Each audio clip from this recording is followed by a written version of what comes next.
closer than you think. It's not a tournament. It's what you don't see on TV.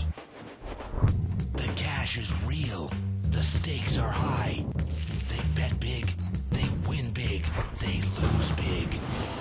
High stakes live action poker. Live at the bike. Watch it live on the web or play it if you dare at the Bicycle Casino right here in Los Angeles. Hello, everyone, and welcome to Live at the Bike, brought to you by the Bicycle Casino in Los Angeles, California, the first and only webcast of real action cash game poker. It is Friday, and if you think that we've had some good shows the last couple of days, tonight's show might be the best ever. It's going to start off at 2040 no limit. It might go up to 5100, but even if it doesn't, Dave, the lineup is just so good. It's going to be incredible. Yeah, true. Let's get right to it, because I'm so excited. I've been looking forward to this ever since I got here today. Double Fist Friday, and I got to tell you, it's phenomenal. Look, seat number one, what? Before we do this, because we see a big pot right now, and if we can get on the flop, I mean, this pot is already, looks like $10,000. We've got 4-5 here for seat 3, and King Jack for Jeff, and it looks like Jeff was just kind of making a play at it here. I mean, look how big that pot got. 4-5 against King Jack. Well, Jeff's got nothing, though. Yeah. Jeff's got no pair, no draw, so he's obviously going to throw this away. Okay, I'll go back to my introductions here. Seat number one, we've got Michael, and we've seen Michael on the show numerous times the last couple of weeks. Very solid player. Seat number two is none other than TJ Cloutier. There he is. TJ decided to play in the game tonight. He's obviously in town for Legends. Yep. And got one of the legends of poker. I mean, one of the really great players of all time, TJ Cloutier, in seat number two. Seat number three, we've got Javid. And Javid there obviously had the nuts and played it the right way there. Seat number four, we've got John. Seat number five, we've got JJ. Seat number six, we've got Jeff here. Now, Jeff is he's been playing this game. He plays a lot of big games. He's actually in for $35,000, by the way. And he really loves Live at the Bike since he discovered it earlier this week. Oh, he lives for it, man, I swear.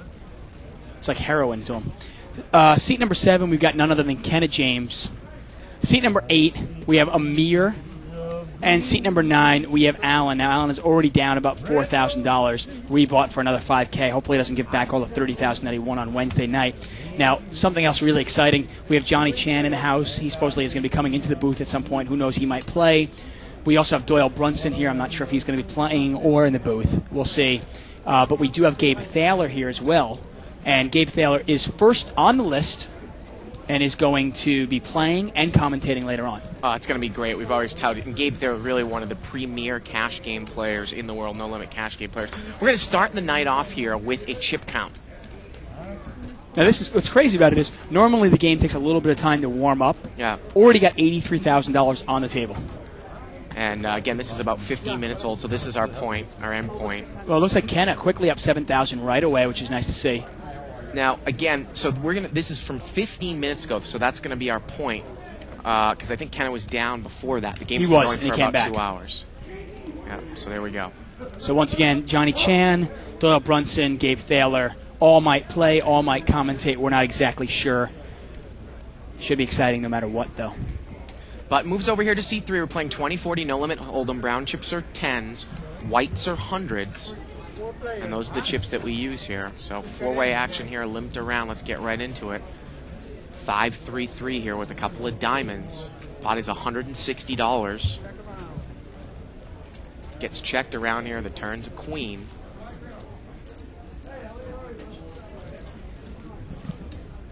And it looks like John here is going to come out and bet. He's hit a queen. He's going to bet 60. And Alan is going to call with ace high here. He makes the call with ace high. I don't really know. Is he trying to set up a play? That's not normally Alan's style. And the river's a 5. Well, Alan's down a little bit of money. You wonder if maybe he's steaming a little bit. But Alan's going to... Yeah, he's going to just check it and showdown. Yeah. You wonder if he could have represented a 5 there by betting the river. Well, the 5 comes. There's not much you can beat with queen 6, huh? Yeah. Absolutely. Now, real interesting stuff going on, obviously. Monday, by the way, now our Legends of Poker main event, the World Poker Tour, will be starting tomorrow at 2 o'clock. We have 2-day ones, Saturday and Sunday, both starting at 2 p.m. Now, Monday, we are going to probably have, Monday night, a 50-100 no-limit hold'em game starting at 7 p.m. So it'll be at the end of day 2 already, so a lot of the big names will already be out, and we'll be hankering to play some cash games. And we got a special programming note. We are going to be doing live at the bike. 240. Okay. Yeah, we're going to be doing some. I know you and I are going to be coming in on Saturday and Sunday doing some interviews and stuff like that, and might air them later on. Yeah, we might air and make it available actually on the show, on the website. We might air it live. We might air it later on. Exactly. We're not sure yet, but we're probably going to be in here Saturday and Sunday doing some content. Exactly. So David there took it down with the Ace Jack of Diamonds. Yeah. So I'm really Javid. stoked to see Javid. That's right. I'm really stoked to see Gabe Kaplan in this game. I got to tell you, I've been like on this guy's jock for the last year. And I really is a phenomenal player. If he comes in here and dunks it up for an hour and a half, I'm going to look like the biggest asshole there is. Doesn't work. You have a good alternative. Yeah, I don't think you need much help with that anyways, dude. Hey, thanks, Lando. Appreciate you pointing that out. Amir here is going to limp in with King Queen of Diamonds. Now, you are watching a free half hour right now. And if you like what you see, and I got to tell you, the games have been absolutely phenomenal. And if you're not a subscriber, you should click on the archive banner, top left-hand corner of your screen, and you can sign up for $14.95 a month. You get this show and every show we've ever done. Wednesday night was one of the best shows we've ever had. Barry Greenstein commentated for about, 2.5 hours? Yep, limped around here. Again, if you want to watch the show in its entirety, you must sign up for the archives on the on-demand banner. This is a free half-an-hour sample of the show. It's like no one really has much here. It was limped around pre-flop. Turns a jack. John and Jeff now have top pair. Yeah, Jeff Jeff's got two pair. Exactly. And Jeff obviously in the small blind. That's not even a hand I probably complete with out of the small blind. Not a hand I really want to play out of position ever. Or in position, actually. Jack 4 offsuit. He bets 400 here, and that is a pretty big overbet. I mean, 400 into about a $160 or $200 pot. Is John going to get involved with Jack 10? He is not. No. Not even going to get involved. Well, it's very easy. You got to realize that Jeff was in first position. He might have flopped 2 pair. He might have flopped a straight and might have intended to do a check raise on the flop. Didn't get that in, and now he leads out on the turn. You never know. See those stack of purple chips there? Those are $5,000 chips. Yes. Right there. And you know how convenient of him to actually bring them out for us. Again, the whites are hundreds. And if He's got a little everything, actually. Yeah. If you see gray ones, they're thousands. So the big chips are 5,000 and 1,000s. Right. Once again, we are live at the bike. I'm David Tuckman here with Bart Hansen. It is Friday night, double fist night, and it is Legends time. Today it's actually Mega Super Satellite Day. People trying to win their seat into the No Limit Hold'em Championship. Once again, starting tomorrow at 2 o'clock. First place is guaranteed $1.5 million. I tried a Mega today, but did not get into it. Now look at this. JJ's going to raise it to 220 here with Ace Queen. Kenna calls with a dominated ace here. TJ had limped in with Jack 10. He's out of there. And so is John. Yeah, now TJ, I played with TJ actually once before. Plays a real solid, tight game. Doesn't mix it up too much. Look at this. Ken has flopped the nut flush draw here. 8-7 deuce with a couple clubs. Yeah, Ken is still behind, but he's got a big flop, and you wonder if he bets here, it probably takes it away. And it goes check. JJ takes the card, and he hits the queen. And he's going to bet 400 here on the queen. And Kenna is going to call, and this pot is quickly over $1,000. Here we go to the river. And the river is the flush card, and he gives JJ trip queens. Now this is really, do you overbet this if you're Kenna? He's going to bet. Wow, he bets 1,300. 1,600, and a quick call here by JJ, and Kenna digs down close to a $5,000 pot there with the nut flush. Wow, what a river card. And it's real tough to put him on the clubs. Now, some people go, wait a second, why do you pay him off? The club comes. But you look at the way the hand was played. The flop comes out. Kenna doesn't bet the flop, doesn't bet the turn, and now he comes out and bets the river. It's kind of like, wait a second. Kenna James, you're a very aggressive player. You're going to tell me that you wouldn't bet your flush draw twice in a row? Right. Tough spot there, obviously, when you make trip queens on the river. Wrong card, I got to pay off. Button moves over here to seat number 7. Kenna James has not had much luck on live at the bike. Hopefully he'll turn it around tonight. Kenna James, anybody remembers last year actually at the Legends of Poker, he came in second place in the main event. Wounded Warrior charity that he's so fond of, and we are here at Live at the Bike. You know, some of the Archives subscribers discovered that we actually kept this kind of the stream on the table last night. Well, Wednesday night. And last night, actually. We did it last night, too? Yeah. Oh, wow, cool. I didn't know that. I guess, are we going to do it tonight as well? Possibly.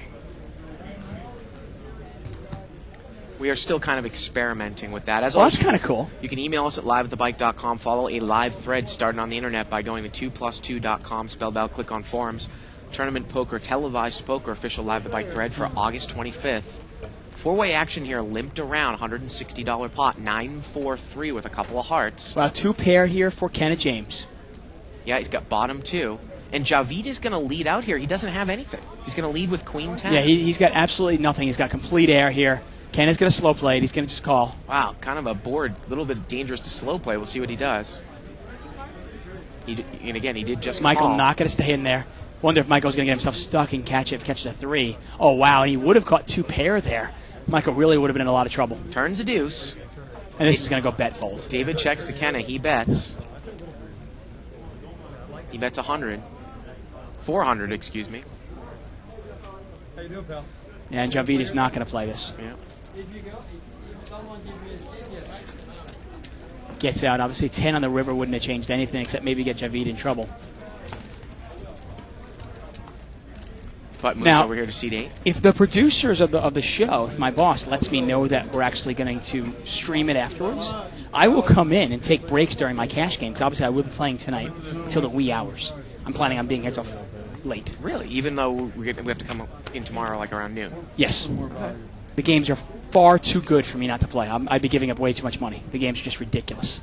Anyway, I will come in here, and if we can leave a mic on, I will come in here and kind of give little updates on what's going on. Maybe I'll even sing a song for you guys. 5-way action here, limped around. Ace, queen, deuce here. Rainbow. We got an ace there for Jeff. Not a big kicker, though, obviously. Doesn't want to get too involved there. Amir playing this game real tight. Now, you wonder, Amir is... You wonder if maybe this is a little bit out of Amir's comfort zone. We're watching him play. He hasn't even been playing 10-20 that much lately. Again, can't wait to get Gabe Thaler in this game and in back here and commentating. Yeah. Button moves here to seat 1. Well, Alan is actually playing over Mo, and I think Alan's only going to be allowed to play for about a half hour. And at that point, we'll get him up and maybe put him back on the board and get Gabe in the game. Big blind here for Javid. Again, we are playing 20-40, no limit hold'em. Whites are hundreds, browns are tens. And those of you that are not familiar with who Gabe Thaler is, he's actually probably one of the best poker players you've never heard of, because he does not have a big tournament resume. He doesn't really believe in playing that many tournaments. He realizes that he's giving up way too much money by playing in tournaments. But now with all the TV coverage, obviously, he does play in some of the main events. He is playing in the Legends on Sunday. And Michael just open limps with King Queen on the button. And it gets checked here, King 5 and Ace 5. Here we go, 3-way action. Well, there's the ace. Actually, wow, 2 pair here. Javid's got aces up. He checks it over to Michael, and Michael checks. Yeah, well, Michael is not a very aggressive player. Now Michael's picked up the nut flush draw, and I think Javid's going to have to bet this year. And if you're Michael, hey, you can take one off, can't you? 80. He's going to bet 80. Well, certainly for $80 you can. And Michael is going to call here. Now, the 5 of hearts can't come because it's in Javid's hand. Exactly, which would be a trouble card. But, yeah, there's really no dangerous card. The river's an 8. Oh, there's a one-liner to a straight now as well. And Javid's going to bet again here, and Michael quickly folds. Yeah. Now, Michael's not a very aggressive player. Michael's one of those players where he'll limp in. And I got to tell you, there's probably not much value in checking to him because he will not make a continuation bet, especially when he's limped in.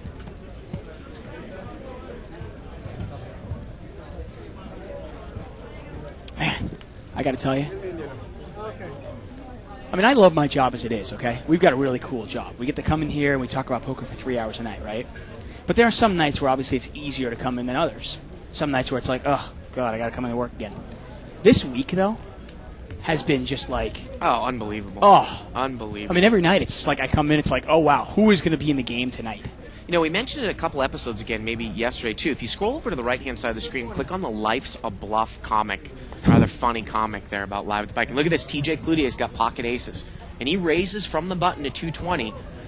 Jeff is going to call with King 9. That's going to bring Amir in with Queen Jack of Hearts. And we quickly have about a $900 Now, if this flop pot. comes out Queen High or King High, wonder what happens here. And there's the Queen. Let's see what happens here. Now, Amir's one of those players. He could go broke here. I don't know. Everybody has a piece of this, Dave. And the pot actually was about 700. Cloutier has bet 500 here. Jeff's got King 9, and Amir has Queen Jack. Now, if Jeff were to call this, you wonder if Amir would overcall or Amir would raise it. I'm really curious how Amir will play this hand here. I got to tell you, is your hand strong enough to check raise with Queen Jack, or might you just check call and then lead out and see where you're at? Wow, and he is going to check And raise. he's pretty much pot committed himself here. Yeah, and that's it. And that's the problem with Wow. Amir's Yeah. game here. He always does that, too. Well, I kind of knew. I mean, you look at the level of play here. You got Kenna James. Yeah. We've got a lot of pros in this game. We've got TJ Cloutier, and Amir is just he's really badly And this outclassed. pot is going to be $5,000. I mean, Yeah. this is going to be a huge pot here. TJ, again, is about a 3-1 favorite here. Amir needs to make 2 pair, some sort of running straight or running flush. Ooh, he picks up hearts. And here we go to the river. And the river's a 6, and TJ wins it there with aces up. And I'm not sure if Amir is going to rebuy here or not, but look at that. You know, that's the problem there. You call a raise out of position with a hand like Queen Jack. We got a seat open here, and we're going to get Gabe Thaler in the game. Yeah.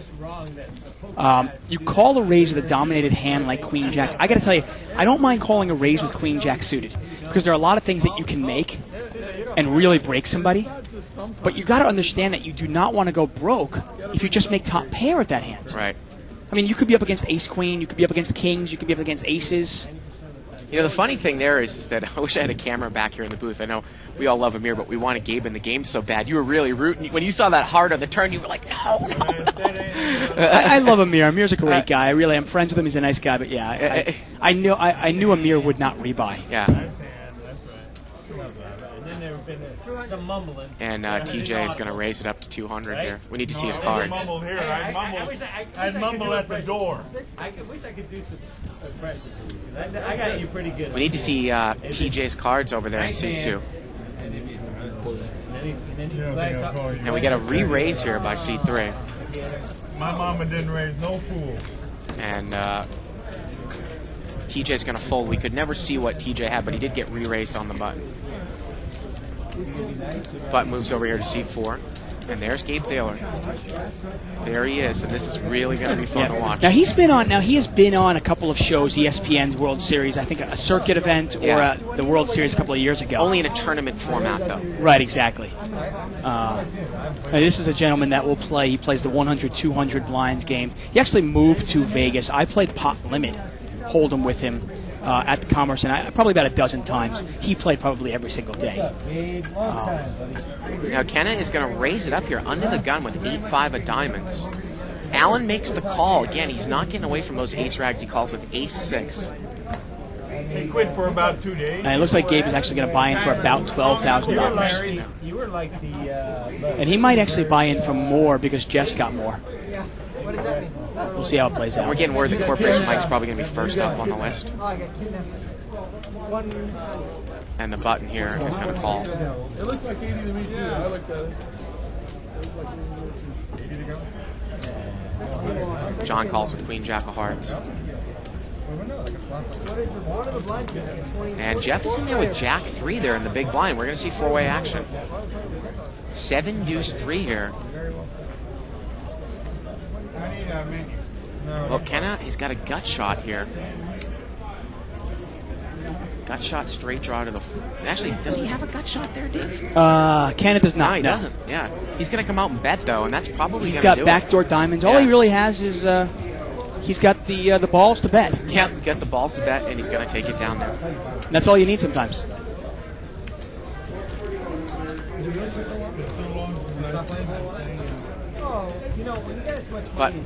But moves over here to seat 5.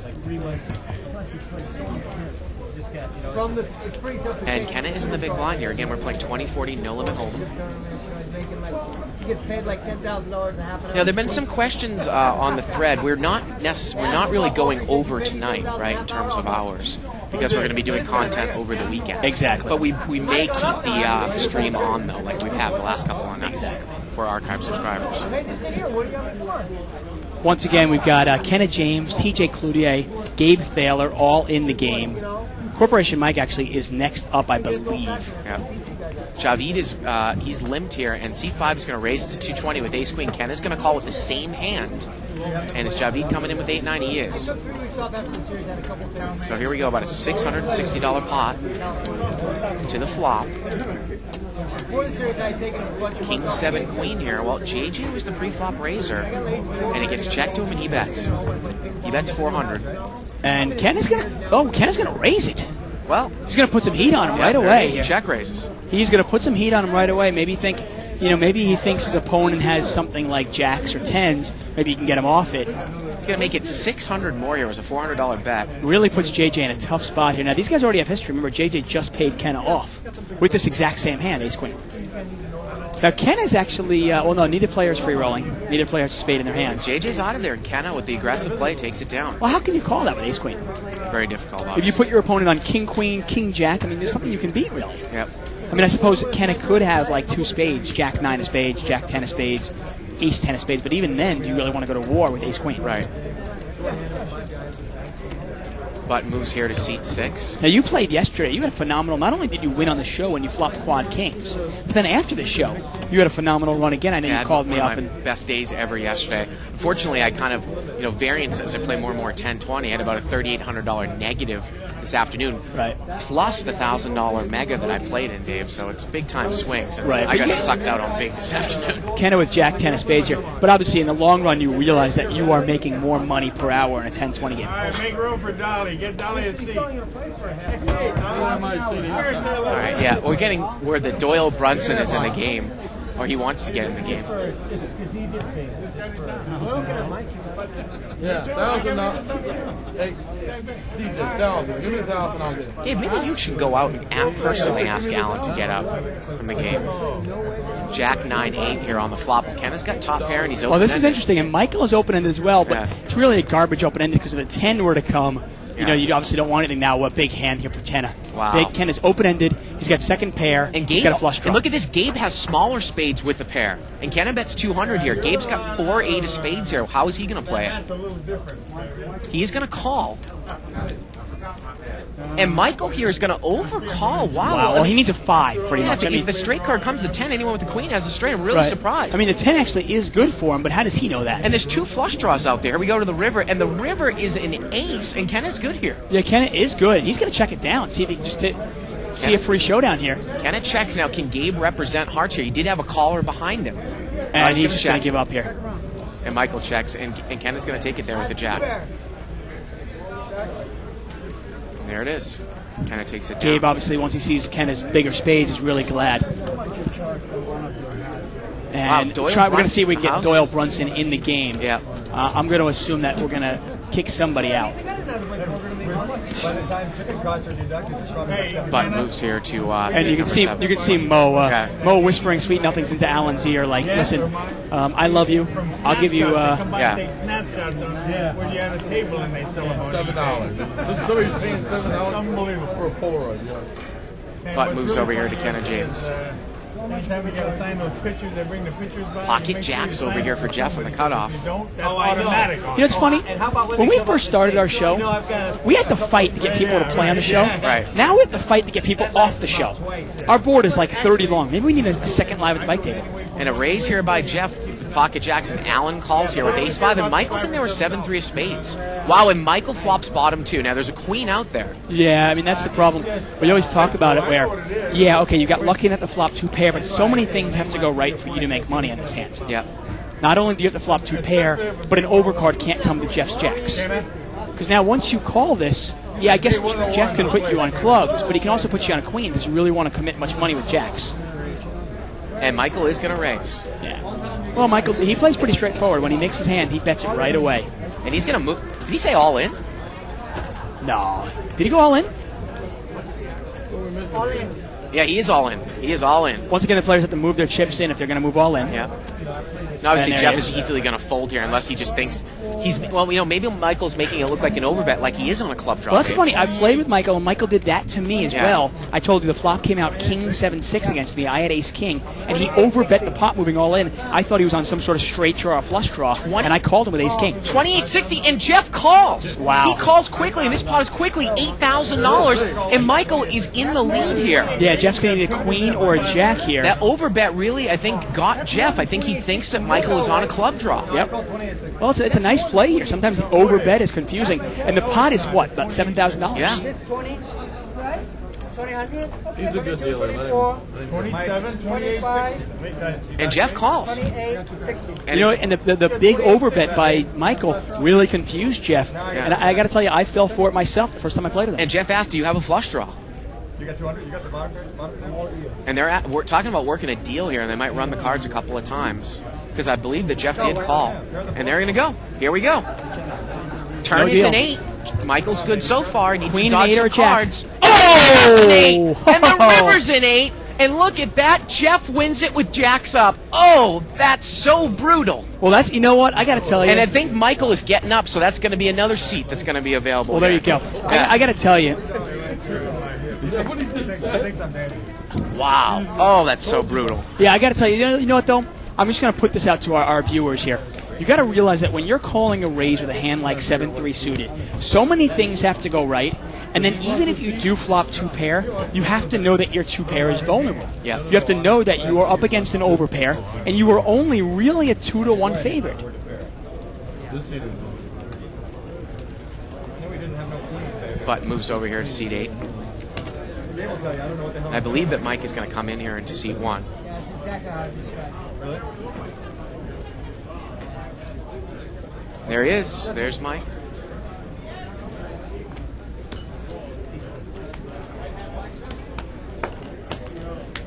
And that's obviously one of the problems that you've got to realize that not only do all those things have to go right, but then you can't get sucked out on also. And look at this. Gabe Thaler's got pocket aces. He makes it 120 to go. And TJ Cloutier has called. We're heads up. TJ against Gabe Thaler. Ace-9 against aces. And TJ's got to have some nightmares about Ace-9. Obviously, that's the hand that knocked him out. Chris Ferguson beat him in the World Championship, the And World Series of Poker. it goes check, check. The turn is a 4. It's not an ideal flop for pocket aces. Could Gabe possibly try to induce a bluff by TJ? Well- or keep it a little bit small? And now he's going to bet the turn. I mean, I'm not sure exactly. I don't want to try to guess what's going on in Gabe's head, but I got to tell you, with 1 pair and not the ace of clubs in your hand, Yeah. he's probably not real interested in playing a big pot with that hand. But he also calls me sir. Gabe takes it down there with aces.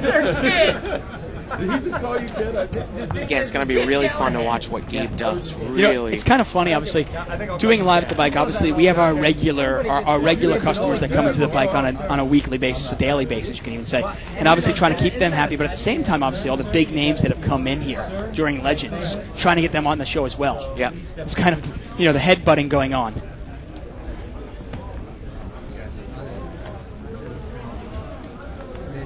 And JJ's got pocket jacks here. Ken is going to call. And JJ just limped in. So limp here. Straddle going to be ace. All right. Yeah, it's straddle. And Gabe is going to raise it to 300. 300, that's a pretty big raise here. And he's got 9-6 of hearts. And JJ's got jacks, and JJ calls.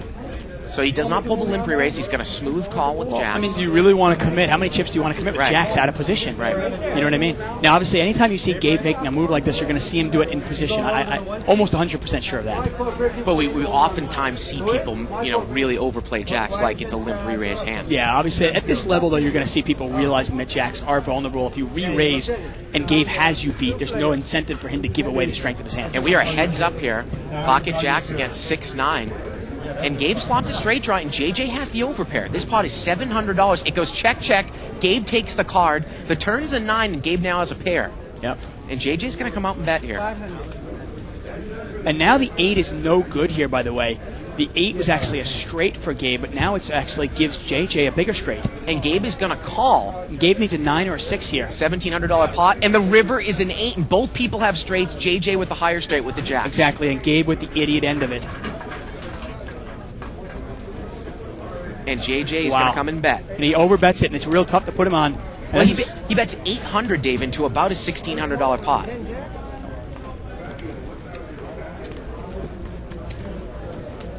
Gabe trying to figure out what would this guy bet on the river here. $800 bet. Pot's about $2,400, $800 to call. Well, remember, he came out, he called the raise, right? Now he comes out and bets the turn. Could he have jacks there? Or Jack 10. That's what Gabe said. Could he have Jack 10? Well, he's going to pay him off. And the 2 jacks there are good with the high end of the straight. You're going to do it or not, Mike? No, I'm out. There it is. I didn't bring it up. And JJ takes down the pot from Gabe. Yeah, what there. about a $2,500 pot there? Yeah.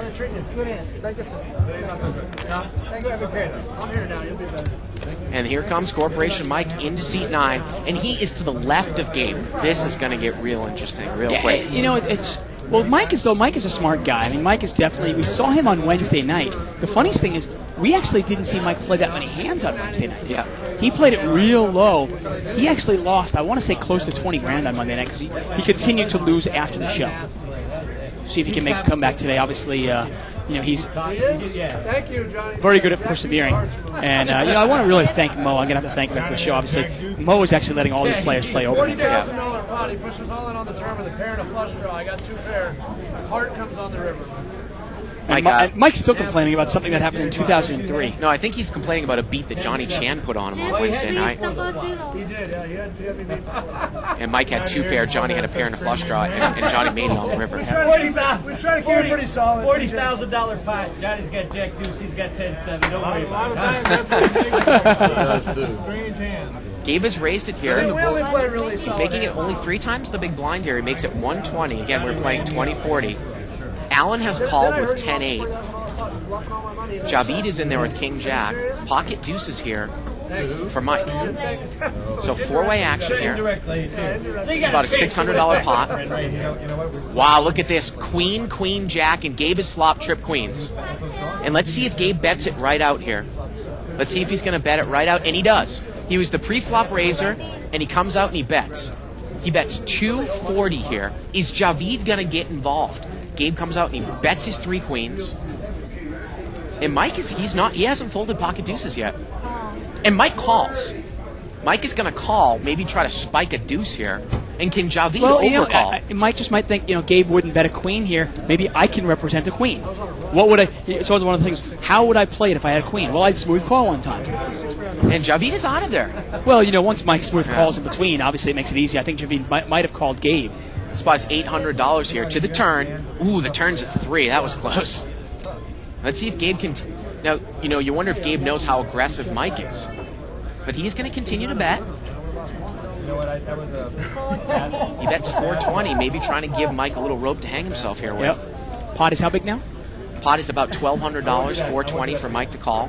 I was excited you did it. And I'll tell you one thing, if Gabe plays here for a couple of days, he might never go back to Vegas. Might love the game so much.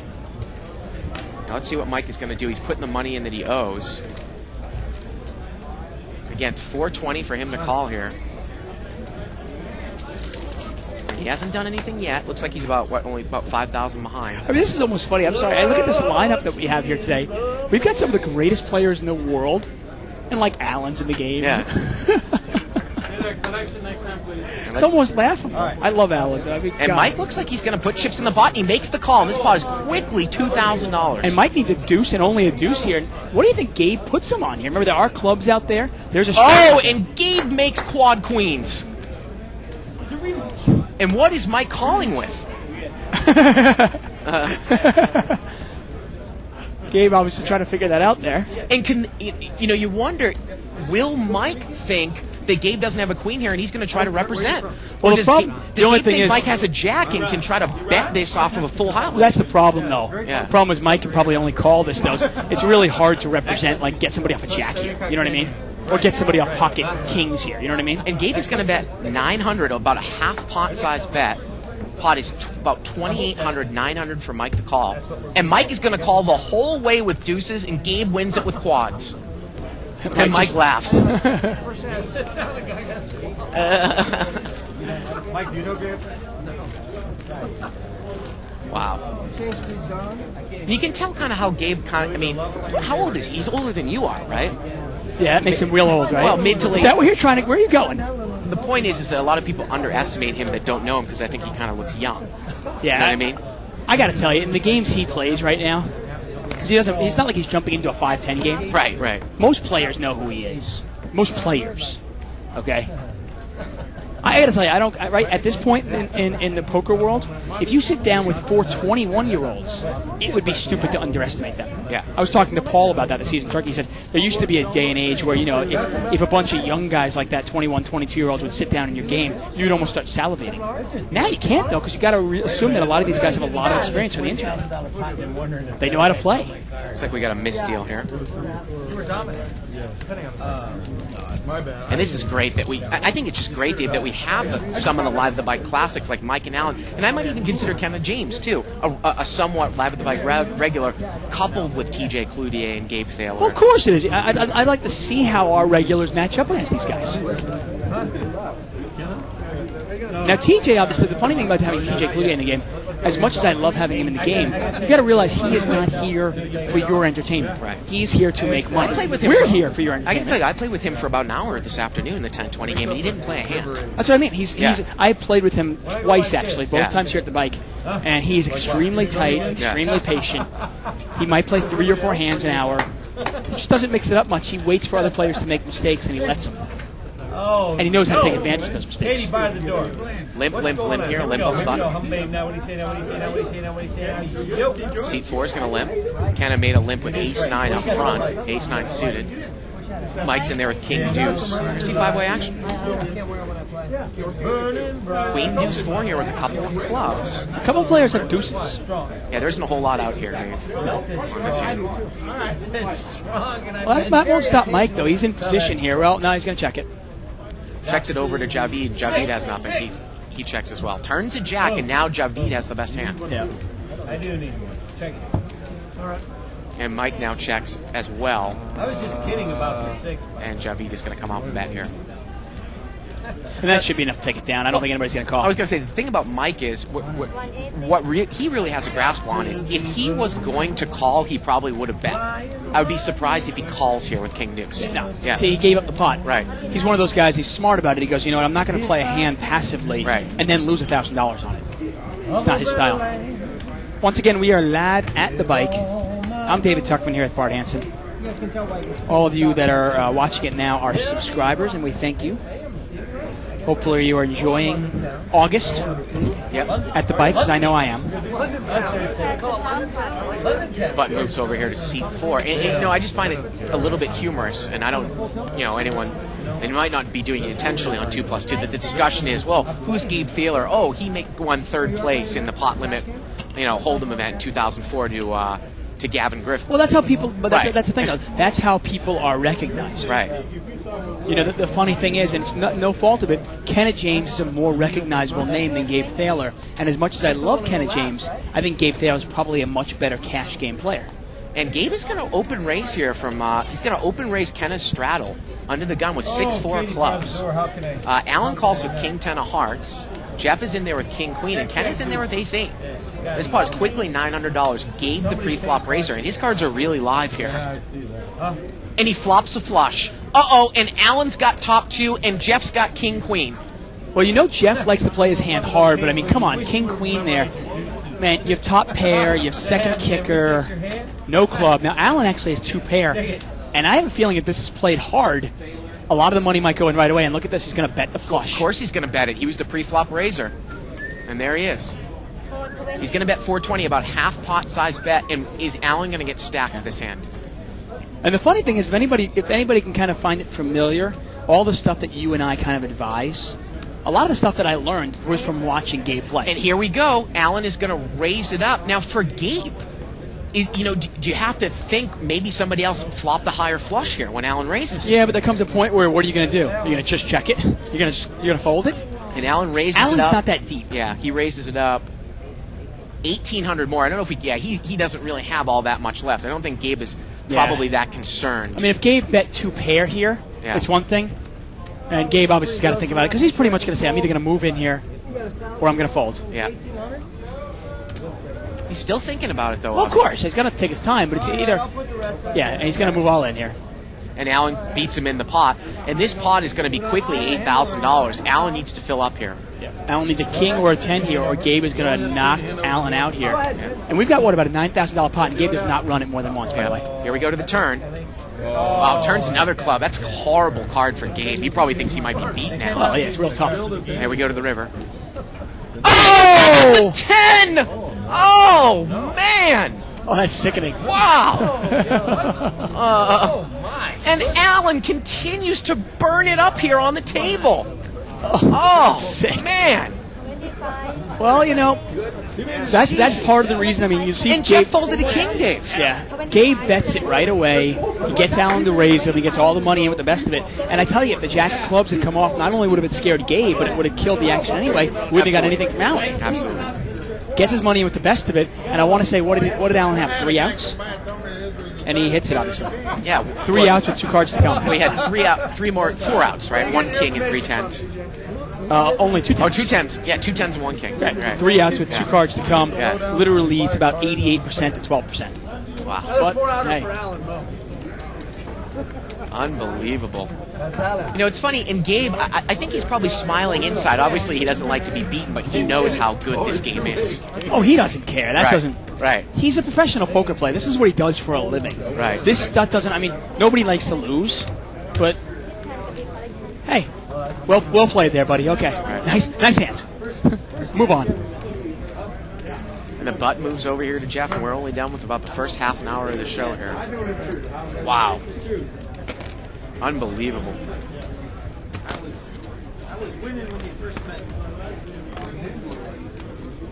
And it looks like Mike is going to straddle it up here in seat 9. That's great.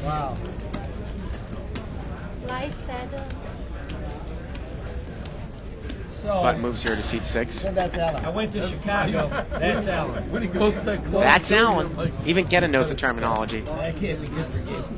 Yeah, I mean, well, remember, Allen was the one who, remember when Kenna had pocket aces and Allen had kings, That hand and there that was we a went king off on. dead. Yeah. Allen catches the case king to win a $25,000 pot. Yeah.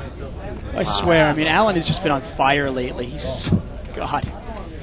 Now, Kenna is just going to call here. Might he think he'd be trapping Mike? He only has pocket 8s, but remember, Kenna almost plays it sometimes like a tournament. Well, this is straddled. Right, but would he raise Mike's straddle with pocket 8s here? Well, he's got 2. Kenna's in a really unenviable spot. He's got Gabe to his left and Mike to that left. I mean, he's in a really tough spot. 3-way action here. Queen, deuce, 5. Well, Kenna's got the best of it now with 8s. Yeah, Gabe's got a piece of it, but... And Kenna's going to bet 300 here. Is Gabe going to get involved? He's got middle pair, garbage kicker. No. And it looks like Mike is either... sometimes people, that come in the booth that might be watching this for the first time might say, these guys are crazy. Why would he limp re-raise with a hand as weak as 8s? Because it's Kenna against Mike. Kenna knows that Mike might raise out of the straddle with garbage. And I don't even know if he'd limp re-raise. He might just let Mike call and call anyway and play it slow. A lot of different ways to play that hand, obviously. You got to realize if you make it 300 to go, Kenna's really deep right now, too. So let's say he makes it 300 to go, and Gabe and Mike call him, and he only got pocket 8s. Tough hand to play out of position. Is that what that is? If I wear that for a week, my one hand is going to be longer than the other one. And you wonder if we're going to be able to jack the limit up, or we can, maybe pretty quickly here. The only problem is that the colors of the chips might need to change. Yeah. I got to tell you, we're going to have a 5100 game on Monday. Yeah. And at this point, it's probably not worth changing this game. Jeff makes it 300 to go here with King 10, and Mike calls a 7-8. Mike is not that deep. Hi, Trish. Might have about, 3,000 in front of him? Who's in 3 players? Queen 4 deuce. Both players have missed. And I assume that Jeff is going to bet. What time it is on this watch? Look at that. One Is of that the- a flashy watch or what? Huh? Look at that. That's Mike's watch. All else fails, you put that in the pot, believe me, they'll fold. That's got to rival Johnny Chan's. Johnny is Jack Deuce of Hearts. if that doesn't get you round, I don't know what will. That's It's funny. Jeff came up to me this afternoon, came running up to me and said, my wife told me you guys said that I play like Barry Woods, but I don't know what that means. I asked Mo, and Mo said Barry Woods wasn't that good. And I had to explain to him, we said the old, aggressive Barry Woods on the bike. Oh, man. I'm not sure which is more insulting. Oh, God. Barry's probably watching this, too. That's terrible. Actually, I did compare him, and I compare him favorably. I thought Barry Woods 6-7 months ago, Barry was really an aggressive, very, very tough player to play against. Yeah. Lately, he's just been a little bit... Well, I just explained to Jeff that was a compliment being compared to Barry Woods in that fashion. Oh, yeah, a while ago, yeah. It was. Kenna's going to raise it up here with Queen Jack. Just the way it diamonds. came out, it was just fun. Yeah. He makes it 360 here. Gabe's out. Not married, I was clean.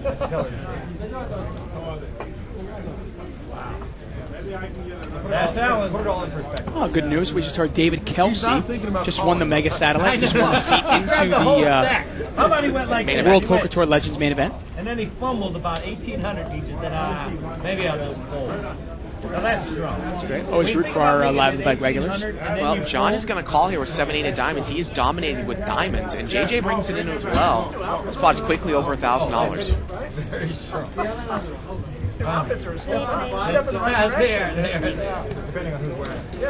Everybody's missed here. Yep. What happens more often than not? Everybody misses. And you know Kenna's going to bet. Well, of course. Hey, that's the point of being in position with a hand like that. You don't necessarily have to hit your hands. But we see the vulnerability of a hand like Queen Jack. Don't lose all your money if just a queen comes off. There it is. And again, yeah, you bring it back to Amir playing short and then decides to commit all his money with Queen Jack on the Queen High board. No, you didn't fold Yeah, I mean- five of spades, did you? The king five of I mean, I'm not sure how you can play it differently. I mean, I guess maybe you lead out at the pot. And if TJ calls you or raises you, then you can probably muck it knowing you're no good. Button moves here to seat 9. Once again, the blinds are $20 and $40 tonight.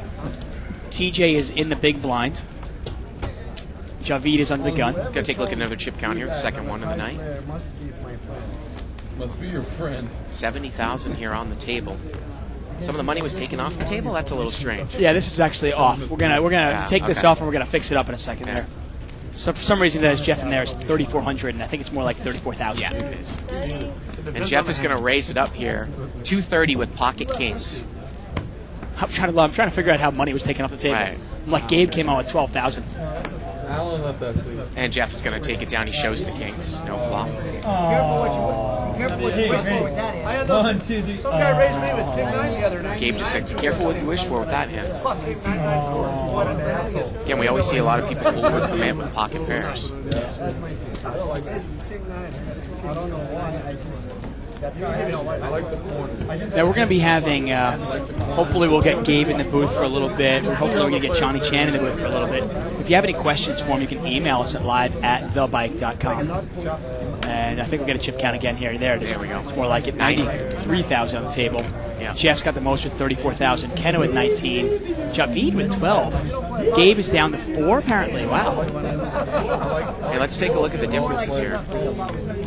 Tell him about that. Brutal. It was like $7,000, $14,000. And apparently, I guess Gabe did not buy in for $12,000.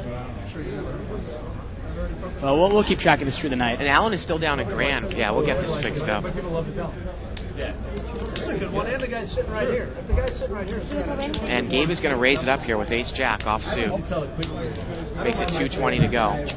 Alan is called with ace-10. Anyway, basically, Javid is going to come in with king-8 of hearts. Seed 5 also calls with pocket deuces. Now, this is a hand that Gabe talked about on the circuit, about how, sometimes ace-jack can only get you broke in a cash game. Obviously, he's raising with it in position. Well, he's raising in position, I think, to buy himself the button. Now that he doesn't, he was probably hoping, obviously, that Mike and Alan would fold. He did not buy himself the button here. $1,100 pot, 985 with a couple of diamonds. It's not a terrible flop for Ken. He has to worry about 2 diamonds out there, but he is open-ended. Gets checked to Alan, and everybody checks. Turn is a 6. Ken has got the nuts. He's got the good straight there. 7-10, and he's going to bet. He bets 700 here. There isn't a whole lot anyone can really call him with here.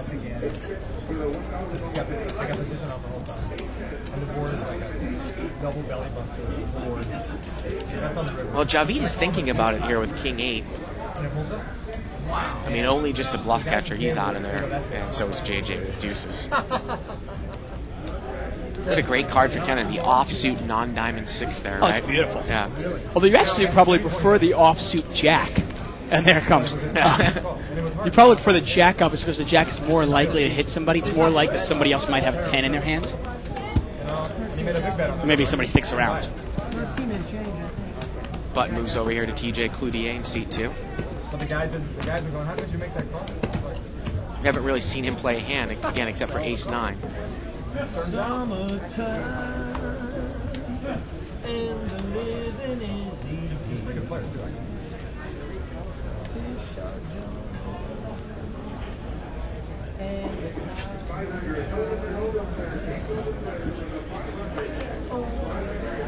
Big blind here is in seat 4. And Mike is going to raise it up. Going to make it 180 here with king 9. Where are you going? Huh? 160 more. Now Javid's got ace 9 of hearts. He's got Mike dominated. He calls, and we are heads up. King 9 against ace 9. So here we go. Jack 3-6 with a couple of diamonds. Well, both players have missed. Wow, and Javid is going to come out and bet here. He bets 300. Now Mike has absolutely nothing here. Well, you know, it's not a bad play, the little stop-and-go play. You assume if your opponent, remember, if your opponent does not have a pair pre-flop, he's only going to flop a pair 1 out of 3 times. Mike's just not going to get involved here. That stop-and-go play, I mean, it's a great play in tournaments. We don't see it as much in cash games, but it can be very successful in cash games. And you wonder if Javid was just going to be done with it if he got called or raised. Just one of those things. Of course, it's more, it's more practical and more effective in tournaments because, you're so inherently short-stacked. Right. Yeah. You want to put heat on your opponent, and for your opponent to either call you or raise you, they have to commit a large percentage of their stack, and a lot of times they don't want to do that with no pair. Once again, if you haven't been with us all week long, you've been missing a lot of great shows. Make sure you check out the archives. Also, check out that cartoon. That's really funny. The little comic on the right-hand side, Life's a Bluff. What he wants me to say. Kiss your ass. How about that? All right, because I'm talking so much, I'll raise it. Cloutier is going to raise. We need to see his cards over there. He appreciates your $80. Pocket kings, Dave. Pretty solid. Yet he still gets action. Watch. Let's see if he gets any action. Yeah, is Jeff going to call in the straddle with ace 9? Well, JJ's got pocket deuces again. He calls. And Jeff. 230. And Jeff is in there as well. He's going to make the call. Great play. And here we go. 3-way action. Little under a $700 pot. Jack 9-4 here. Well, it's funny. I saw the 9 at first, and I was wondering if Jeff was going to get involved. Now, Jeff has got the ace of spades. Barry Greenstein refers to that as a stiff ace. Can you represent if a spade comes off now? Now, TJ, he's played it solidly so long. I mean, do you equate him to someone like Kenny Wynn making this bet? Do you get involved with ace 9 with the ace of spades here against Kenny Wynn? Well, if you think you can make a play on it, remember, if the guy's really solid and he's got, say, 2 red kings or 2 red aces and another spade falls off, how much heat can they take? Well, Jeff is going to check call here. Remember, a 9 is good, an ace is good, and maybe you can represent if a spade comes. $1,600 pot, the turn's a 3. Jeff checks. Now, in this case, though, TJ's got the king of spades in his hand. Wow, TJ's going to push. Yeah, he's going to bet, looks like 2,000 here. He's going to bet 2,000. He is not going to check the turn. Remember, we had this discussion when we get Gabe in here. We really want to talk about, when to check the turn, when to not check the turn. I keep telling you, you check the turn way too much. We end up playing, and I wake up with 2 black kings. And there it is. TJ's going to take it down there. I don't check the turn all that much. I just want it thrown out there. I know. You kept asking Barry. It was kind of funny. You kept asking Barry on Wednesday, like, well, what about pot control? He goes, you know what? People yell at me. People say that's one of my criticisms, that I'm not very good at pot control. I like to keep putting heat on my opponent. I'm generally the same way unless I pick up a big draw. That you don't want to be check raised off of. Exactly. Yeah. Like there was one hand in question, if anybody remembers a long time ago when I played in this game, 10-20 game, and I played with Mike, and I had pocket 9s, and the flop was 6, 7, 8. Okay, and I bet on the flop. Then the turn came out, and Mike called me. The turn came out an ace, and Mike checked me, and I decided to take the card because I had an open-ended straight draw, and I didn't want to get bet off that draw. But if I don't have a draw, if I don't have a redraw, I'm going to put pressure on my opponent, especially if I think I have the best hand. I mean, obviously, once in a while, you can kind of finagle it and kind of check it to induce a bluff if you think your opponent will bluff. The horseshoe is crushing Alan's prostate now as we catch up to the delay. So much more information than I need to know. Thank you for sharing. Lived around here. I don't think I really need to know about Alan's prostate. Four-way action. Well, Mike's got a heart draw here. He's got Jack 7, an over and a heart draw. And he's going to bet it. He's going to bet 120 here. Now, once again, I mean, I don't think you're going to see the normal Mike in the sense of, Mike running over the table. Mike kind of tailors it down. He doesn't know these players as well as his normal Friday night crowd. And he takes it down there.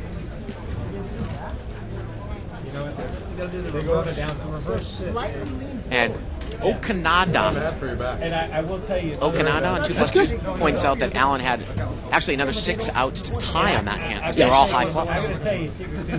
The nice more to you're point that stuck, out. the more uncomfortable they get. Yes, he could have chopped it up. Yep. It is true. The other night my chair was killing. Button moves here to C5. I can wait. Yesterday the chair was all the way up my ass. I'll tell you, I never. Pretty sure I feel it against the back of my throat. It was like.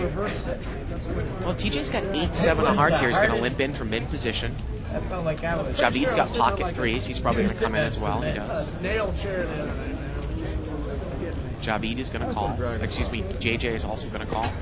Now, TJ obviously really recognizes this is a cash game. You don't have to win very many pots to have a really good night. Now, Kenna's got ace-king in the blind. He makes it 300, and TJ immediately folds. I mean, I'd call too if I had your hand. Huh? But Javid going to call with 3s. Well, he's real deep, so is Kenna, and he's in position. Why not? Well, let's see what happens here. The problem with Javid's hand, obviously, if he does not hit a set, and look, Kenna's going to bet blind. Yep. Well, there's the ace. Ace, deuce, queen. Now, what if that flop had come ace, 3, queen? How involved would Kenna would have been? Man, you wonder how much money he loses there. Kenna bets 500 here. Well, and look at this. Javid is going to raise because I think Kenna bet blind. Javid might think he has a high pocket pair. Like pocket kings. Yeah. Well, think about it. The only problem is if he bet blind, could he have aces or queens, too? He's going to make it 2,000, and I don't think Kenna's going anywhere. But what that does is, I think it gives the example, though, if he flopped a set here, Kenna wouldn't have gone anywhere with ace-king here. Although, would Javid raise the set? Right. But if he played it in that manner, though. Of course. Of course. And obviously, you got to really... Oh, wow. And Kenna is going to call. Well, it's really tough here for Javid. He bet blind, obviously representing a big pair. Easily could have flopped the set here, or could have kings. Turns a jack. Now you can't beat jacks either. I can tell you, though, does it get worse and worse for Kenna, though, here, with ace-king? Of course it does. Yeah. Although, I mean, is Javid really going to raise with ace-jack?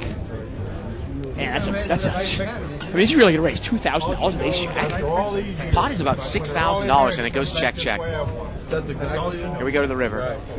Ooh, the river's a 4. And Ken is good here, and I don't think Ken is going anywhere. He's going to bet 2,000 here. He's going to bet 2,000 into a $6,000 pot. I got to tell you, I think that might be a little bit of a defensive bet, don't you? With that I board? definitely think so. Yeah. I definitely think so. I mean, there's nothing here that Javid can beat, obviously. Well, Javid really can't raise him even. I mean, it's tough to even raise him if he's got a set of queens. Right. I got to tell you. Good. You got to have some. The way Ken has played this hand. I mean, even with a set here, you might have to play it defensively. If you had a set of deuces there, you might have to just call. Ladies and gentlemen, I knew this. Call me a pansy, call me passive, but hey, I mean, what does Ken represent?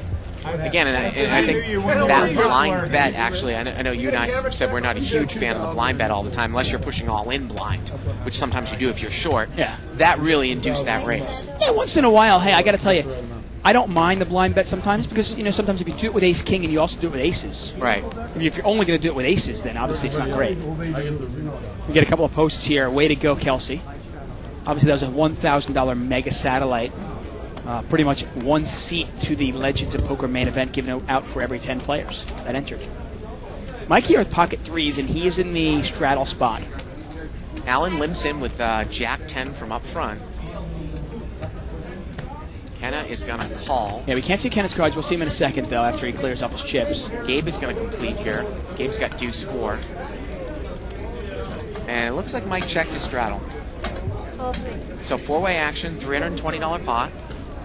King, Queen, 8. Well, Alan's open-ended. That's a nice flop for Jack 10 there. It's a rainbow flop. You know if the ace comes, and you know if the 9 comes. You know you have the nuts. And Gabe's just going to take a shot at it here. Yeah. Well, it's an unraised pot. The chances of somebody having a big king or a big queen are probably pretty slim. But obviously in this case, though, Alan's got the draw. Well, Alan calls, and you wonder, is Gabe just going to be done with it? Is he familiar with Alan that Alan could be on a draw? Turns a jack. Gabe is drawing dead. He cannot win this pot unless he gets Alan to lay it down. Gabe's pretty good about putting players on specific hands. You wonder what he puts Alan on here. He checks. And Alan checks right behind him. And the river is an ace, and Alan has a straight. And it's a third heart. But is Gabe going to try to represent that? Is Gabe going to represent the hearts or the 10? Is he going to try to get Alan off of, say, a queen? A little difficult to represent hearts. It would be backdoor hearts. He's going to bet 600. Yeah, he's going to take a shot at it, and obviously Alan's going to call here. And Alan makes just the call. And Gabe says, nice hand, taps the table, and Alan's going to take it down with the straight. And we're going to get Johnny Chan here in the booth. Yes, we are. It's going to be great. Fabulous. I didn't like that. So he will be coming into the booth. And we really look forward to having Johnny do some color here on this game. This game is so big, you know. And another time we'd be concentrating on interviewing him. Here we really like Johnny's insight into the game. Obviously a big no-limit hold'em cash game. Button moves over here to seat 6. Again, we're playing seat 7. We're playing 20-40 no-limit hold'em. Rounds are tense. Hi, Johnny Chan. There he is. How you doing? Let's get that up to your... Now, you came in on Wednesday and played in the 5100 after the game was completed on the show, right? Yeah. The reason for that, I don't want everybody to see my whole card. I mean, Mike, Corporation Mike was just complaining about the beat that you gave him when you pushed all in with a pair and a flush draw, and he had 2 pair, and you made the flush at the end. The bald shiny head guy over there. Yeah. Mike is a great player. I didn't put him in that big a hand anyway, so he had. I don't know what he had. He claimed he had 2 pair. 2 pair, yeah. You seen it? We didn't see it. It was after the show. But, okay. You know, if Mike really fumed and got real pissed, and I assume he did, he probably did have 2 pair. Okay, let's say he had 2 pair. I've tried to take. You know, the reason I make that play is he bet $5,000. The pot head's about 8,000 at the time. He bet 5. I raised him. He only had like 9,800 more left. One to come. And if I could call the 5, might as well put them all in there. At least I had 2 jacks at the time, you know. So even though if he had me beat, I'm just only like $300 or $200. Not a big deal. Right. Obviously, it really puts Mike to the test there. If he does not have a real big hand, even bottom 2 pair, it's a tough call for 10,000 more. Gabe Thaler, he's got big slick on the button. He's going to raise with ace king. He makes it 120 to go. Mike is going to call with queen 10, and Alan's in there with the That's Alan hand. 6-3 offsuit. Wow, this is great. Live at the bike, you've got Gabe Thaler, TJ Cloutier, Kenna James, and Johnny Chan in the booth. Well, Gabe's hit top pair here, ace 7 jack with a couple diamonds. Yeah, he's also his position here. Now, Mike is going to bet it, though. He's going to put a little money out there. He's got a gut shot. Yep, 220. And you wonder, again, how is Gabe going to play this? And Alan's going to bluff raise. That's unbelievable. Wow, that is really not characteristic of Alan at all. Well, he won the last pot, so he felt like the rush is coming. And now what does Gabe do, Dave? Now, I was going to ask, actually, Johnny here. I mean, what do you do with ace-king? Obviously, just top pair. You know, you don't have a redraw to the diamonds at all. You get a bet in the under the gun spot. You get a raise from the second player. Well, you're looking at ace-king. I mean, how do you like that hand now? And in this spot here, I'm not going to call. Either I'm going to raise or I'll throw my hands away. How do I get? It's funny. It's so often, you know, really not common for Alan to bluff here. I mean, Dave, I know you and I with ace king, we might just get rid of it to Alan's raise. You never know. Point, yeah, I mean, with Mike, obviously, Mike is such a bluffer in seat number 9. And there is Gabe releases it. Yeah. Believe it or not, Alan's going to win this spot. Whatever comes on 4th Street, if a blank if the king's not going to come, Alan's going to win this spot. Well, if Alan can fire through with some more bullets, the turn is a queen. Wow, Mike's got the 10 of diamonds in his hand. And it goes check, check. And Alan is drawing dead. And the river is an ace.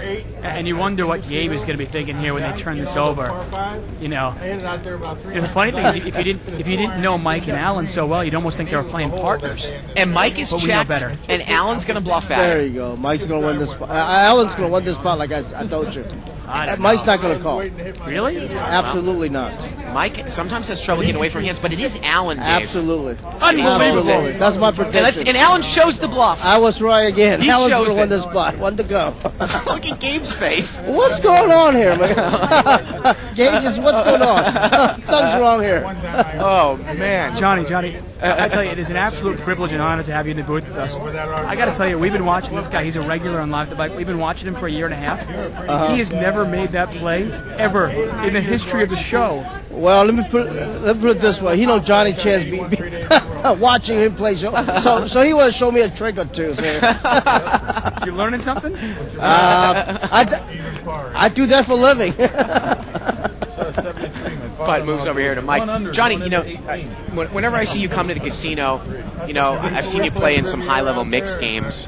How often do you get to play no-limit cash games? Not much. I mean, the last 2 years, I probably play about 10 times. That's it. Yeah. Back then, all we played is limit, either 2 and 400 or 4 and 8 and 16. No limit it's not a popular game, but nowadays with the TVs and everything, the young generation, and I guess no limit is back. And are you going to, now that it's back, are you going to start playing more no-limit cash games? Because obviously the influx of money that's coming in, all the new inexperienced players, they're all playing no-limit cash games. It's amazing. I mean, I just think I'm just dying to have it. See, maybe in the early 80s, late 70s, in the World Series of Poker, all we play in the World Series of Poker, we play is no-limit hold'em. Either 10, 25 blind or 50 and 100. And the 90s, that no-limit games just dropped. Nobody plays that game. We play a lot of limit, a lot of Omaha. And now I see the no-limits back again. Now, Mike is racing here with ace-jack on the button. You've heard about that, haven't you, Ken? Made it 2:20 to go. It's a true story. Now, do you have much experience playing with TJ or Kenna? I have very good experience against TJ. Cannon, Wednesday, that was the first time I played no limit with Cannon. Well, look at this, Queen, Jack 8. Now, Gabe here's got middle pair. Mike's got him out-kicked. Funny thing is, Barry Greenstein told us a couple days ago the reason why No Limit died was because all the bad players went broke. That's true, but also the old-timer, a lot of No Limit old-timer passed away, too. So. Oh, there you go. And Mike bets there, and Gabe does not get involved. Now, you were saying you have a lot of experience with TJ. What can you tell us about his game? Obviously, we all know he's a phenomenal tournament player, but not many of us have been able to see him play on a daily basis. Any insight? Well, TJ is a great tournament player. And side game record, I don't think he able to make a good living out of it. So he makes his living out of tournaments. Maybe I lose all my chips. Now, would you say, is there a reason for that? His style of play that lends more to tournament play than a cash game player? See, in a tournament you can move in, and a lot of players, a lot of tight players, afraid of him. But in a cash game, we always can reload. Now, he's move in is meaningless, Right. If I don't win the satellite, I'm playing the satellite. Mike here's got 6-4 offsuit. He's going to raise it up. And once again, if you have any questions for 10-time bracelet winner Johnny Chan, you can email us at live@thebike.com. And we're not going to get a call here. Now, how important, I was going to ask a couple of questions. How important is it to you? Obviously you, Doyle, and Phil Helmuth obviously all have 10 bracelets. How important is that to you? How important it helps get a lot of endorsements. Yeah. Well, I know you've got the Chan, you got your own website coming out now. Yeah, chanpoker.com is coming up in October and November. We're doing a software we will launch soon. Basically, we aim in Asia and Europe. We also play free tournaments for the U.S. players, so we don't take any U.S. bets. I got you. Okay, and what can people expect to? Obviously, a lot of our viewers are abroad as well, so they can play. It's legal for them. What can players expect to get out of your site, and then when they finally launch? Well, they can learn. They always can email me or talk to me on the internet. Ask me some poker question. I'll be glad to answer. That's great. So October, November, check it out, chanpoker.net. Or chanpoker.com, actually. Okay. I think Mike's on tilt right now, so he's going to play a few extra hands. You noticed that about him when you I was played with gonna him the ask- other night, huh? Yeah, what did you think of Mike's game the other night? Go out there, he says, I want you to play. Well, I got in late. They told me he stuck like 25, 30,000 before I got in, and of course when I got in the game, I really I tried broke him. Look at this. We got a set of fours here for Gabe. Let's see how he plays it now. It's kind of a dream flop for a set because you got the ace and the king out there. You're hoping it hits somebody else, but in this case, it hit nobody. Nobody. And as always, Gabe, you know, It's a sad part. If that pair of 5 calls, yeah. and catch a 5, really kicking. But anyway, As we always preach, Gabe, he does not check. He's going to try to build a pot up there in this no-limit cash game. yeah. But what's $100 to build? I'd rather check it. Somebody bid, and I raised it, make the pot bigger. Ain't no sense trying to win $100. I mean, might you have slow played that a little bit? Pardon me? Might you have slow played that a little bit, or? Yeah, either I want a big pot, or I don't want to win that little ante out there. It's not worth it. Make down after 7 holes on the back and paid off. Now you're playing in the Legends main event, I assume. Oh, absolutely. Saturday or Sunday's your day? I probably play on Sunday. Sunday? Okay, great. Straddled pot here by Jeff. Now, hopefully you won't be available. I just want to let you know, obviously, Monday night we're going to be having a 5,100 no-limit cash game on Live the Bike. Hopefully you'll be busy in the tournament, but if by chance you're not, we got to get you on the show. I too, I might play in both games. There you go, okay. Mike has raised it up here. We need to see TJ's cards. Mike raised it with King 4 suited. Seat 5 is in the hand, and as well as TJ. And TJ's got Ace, A6 of club. Ace Two Queen. clubs. And TJ's flop top pair. Seat 5 has the nut club draw. And Mike is going to bet with absolutely nothing here. He's going to bet 600 again. TJ's got Ace Queen here in seat 2. Now, JJ normally, obviously, on the big hand here, he's got the overcards plus the flush draw, but in this case, his overcard is no good. Wow, look at this. TJ called and it looks like JJ moved all in. Mike bet, TJ called, and TJ called, and JJ has moved all in here with the nut club draw. Now, how big was the bet by Mike? It was about a $600 bet. TJ called. And a call from TJ, and now a move all in from JJ. Yep. And TJ with Ace Queen here. Let's try to get that up there. TJ has Ace Queen in seat 2. Yeah, he's got a red Ace Queen, Ace of Diamonds, Queen of Hearts. There it is. TJ's going to call for sure. Really? You think so? Yeah. I mean, this pot. You put this guy maybe on a gut shot with the flush draw, maybe Ace 10 of clubs, something like that. I don't know what TJ put him on, but TJ's kind of married to this hand right now. How much is it more? That's the question. The raise. I mean, we're talking about a Looks pot. like TJ's going to 3,000. call. Wow, this is going to be a huge pot, folks. And TJ made that call. It was $3,500, and this is going to be over $10,000. Here we go to the turn.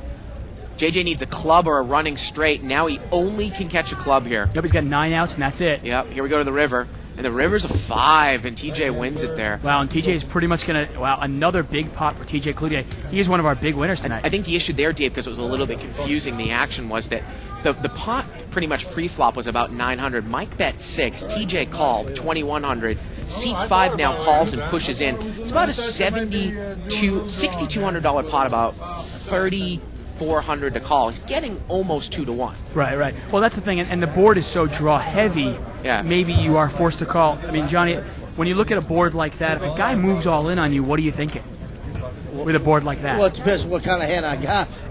Well, I mean, if you got a hand like Ace Queen or an overpair. Well, even with a overpair or Ace Queen, well, an Ace Queen is almost like overpair actually. So if the price was right for TJ to call anyway. You think 2 to 1 you're going to call there? Oh, absolutely. Yeah. Now, obviously, if the board is, if the flop is a different texture and there's no draw out there at all, obviously at that point you've got to kind of reevaluate your hand. Yeah, you might look at it as a set or a 2 pair or something. Right. I mean, we try to point it out all the time.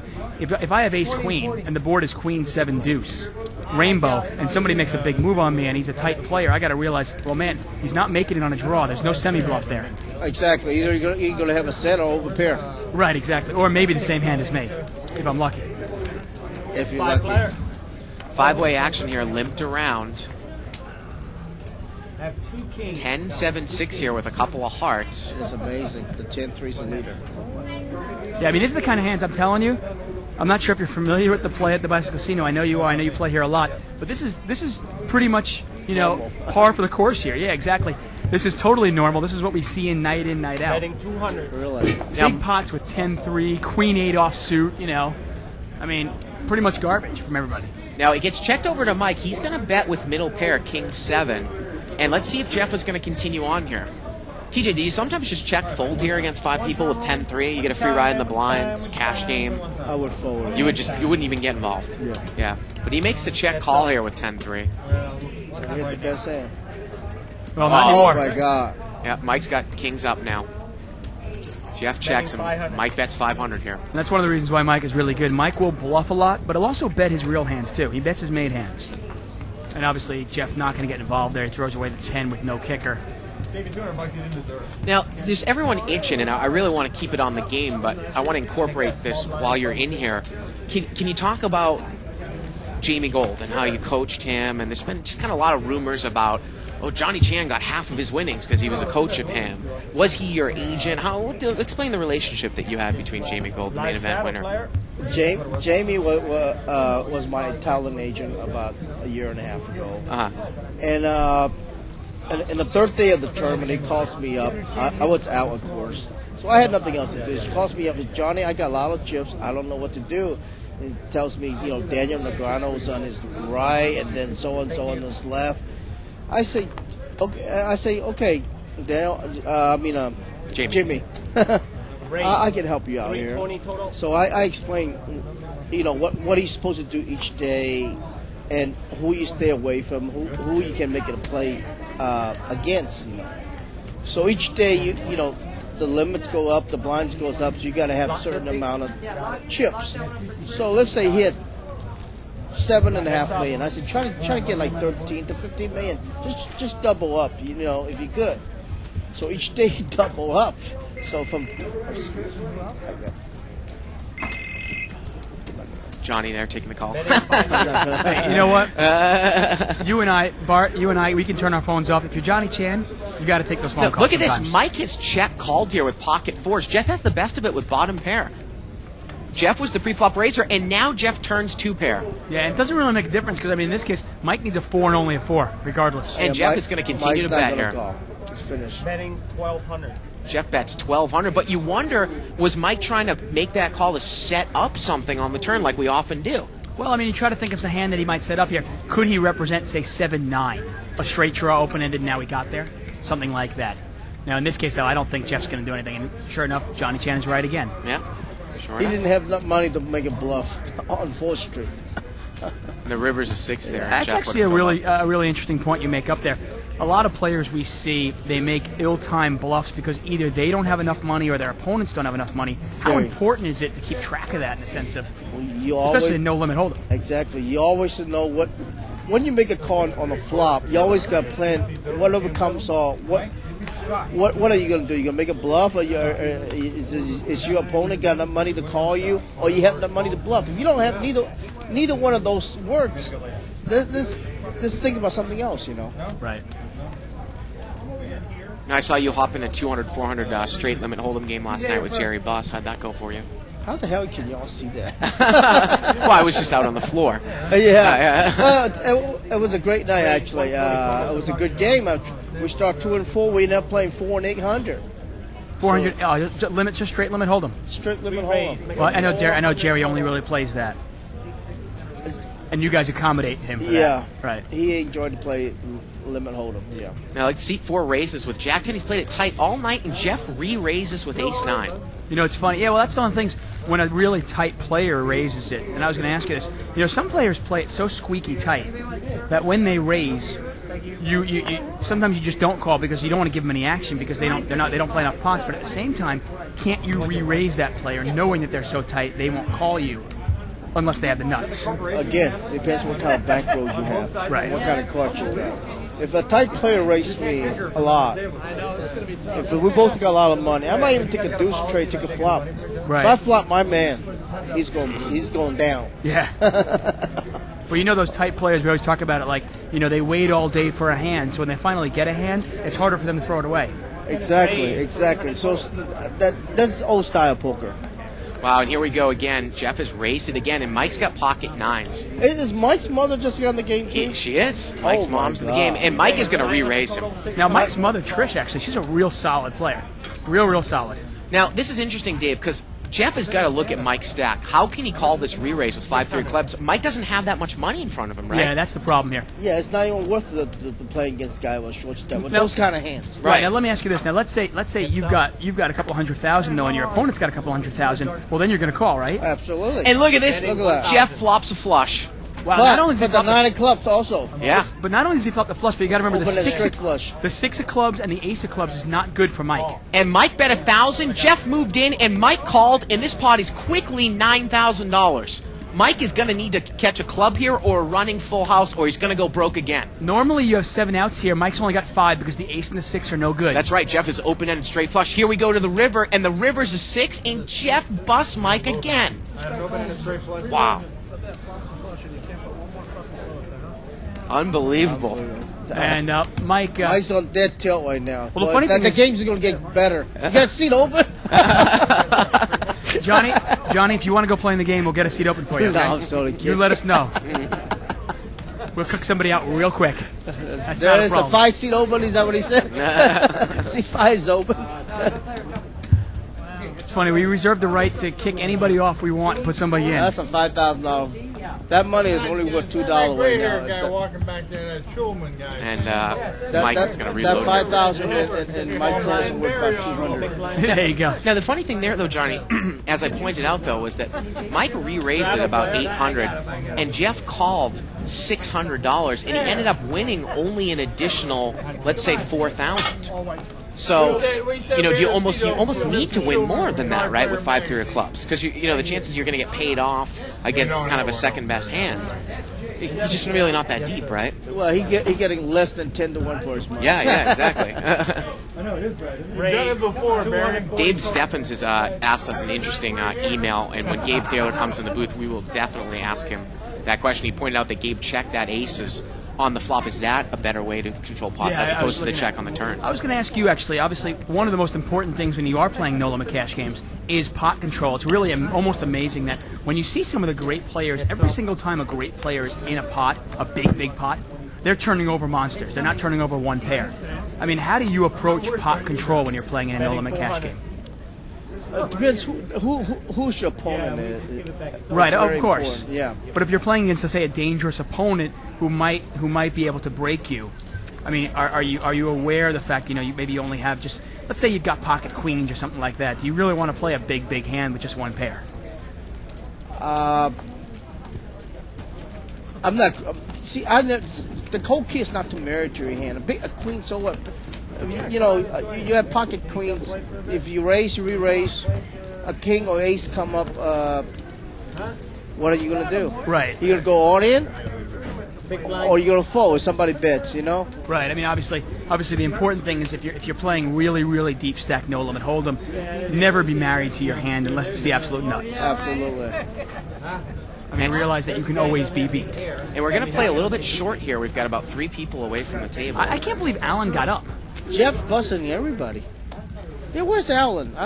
The guy make. I think he went to play the mega. Do you seriously, Johnny? Do you want to play? No. You sure? Okay.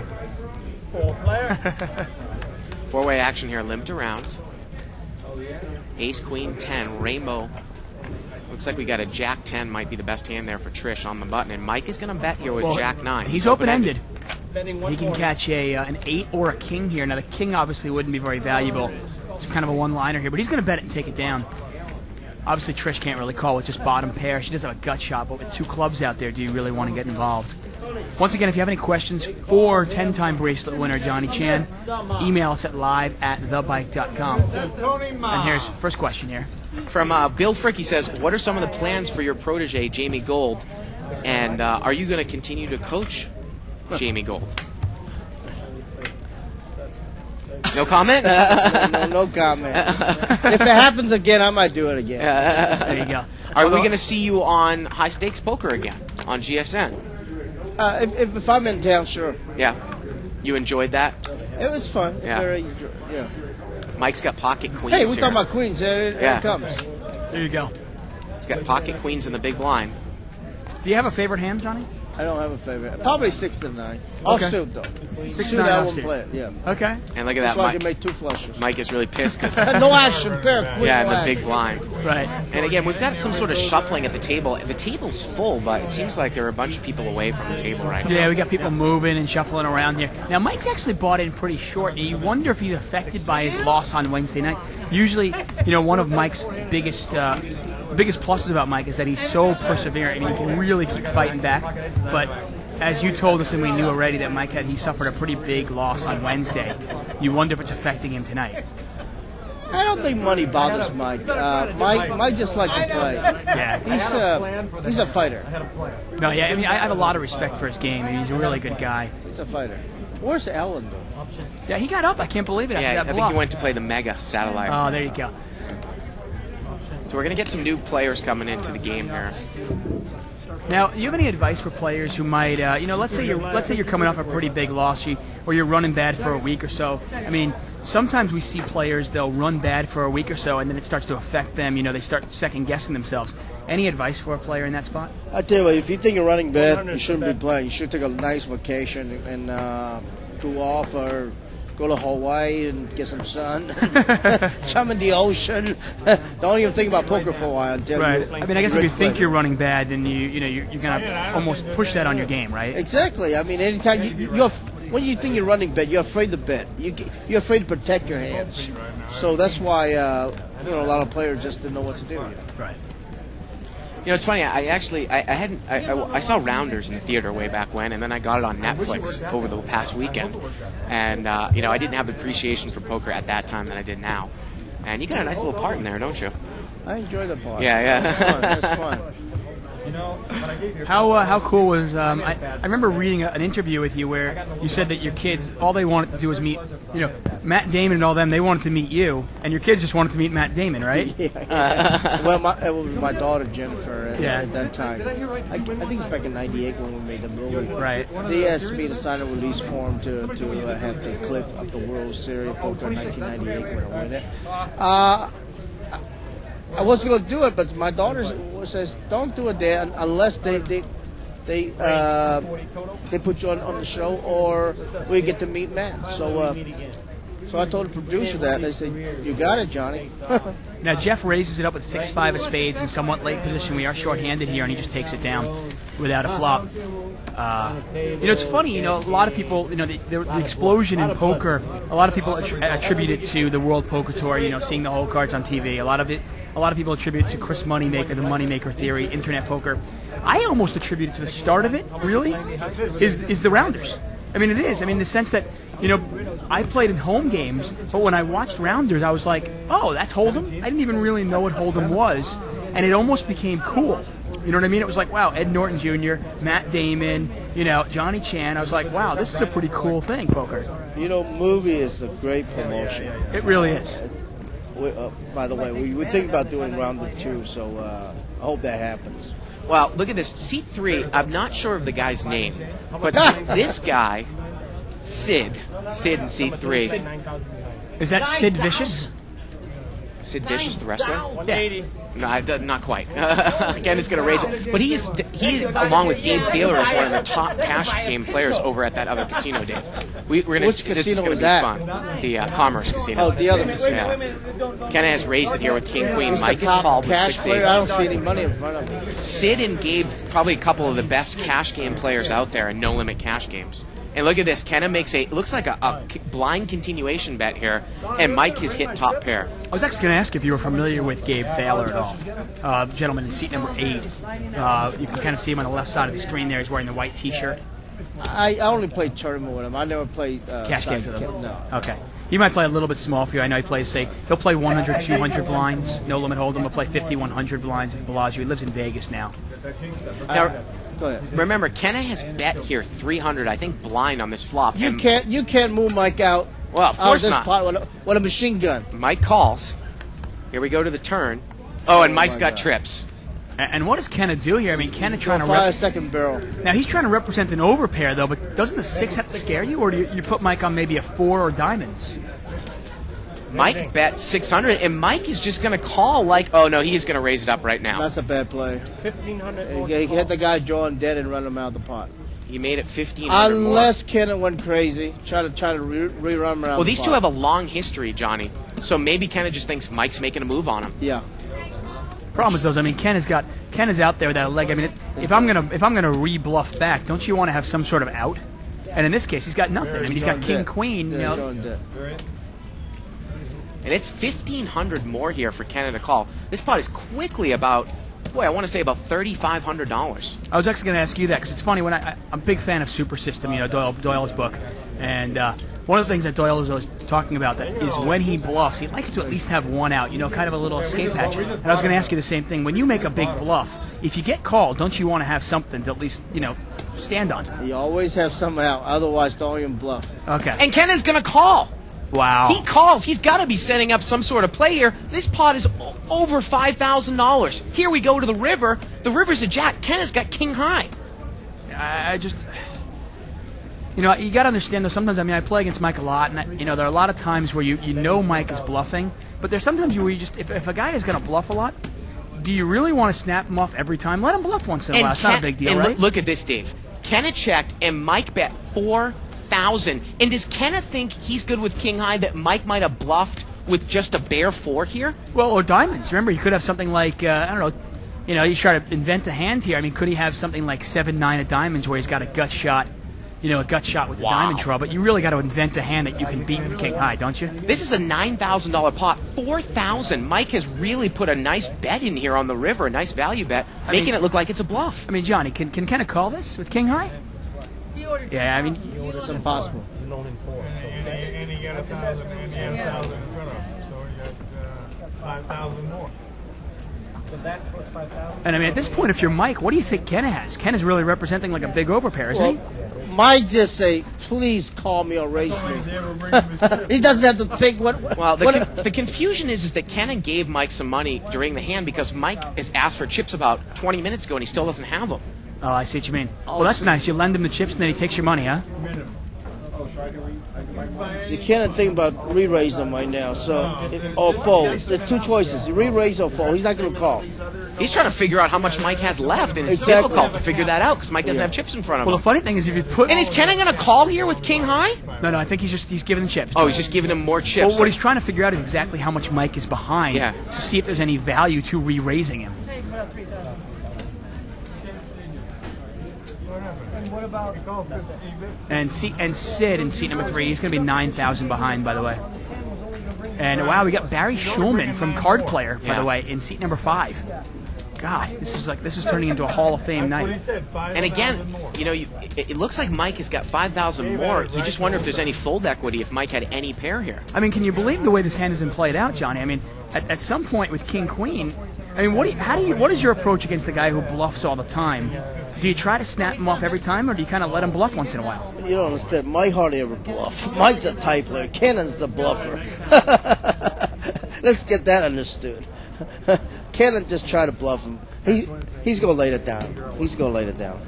Well, what did he He's call? not going to try. Why did he call the turn? Was he trying to just spike an overcard? Yeah. Trying to just give him a bad beat? Got a great email here. We got an email here from about the Allen bluff. I got to get to that in a second. Again, this pot is $9,000. It's $4,000 for Kenna to call. And again, I don't think there's equity in raising.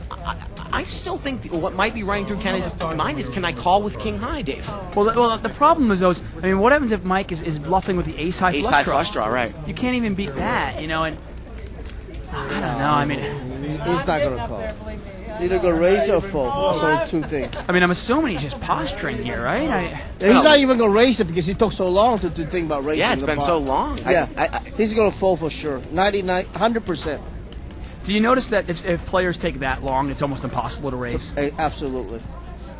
There comes a point where you just, you know, okay, my opponent's got to be able to see right through me, and I can't raise anymore. Right.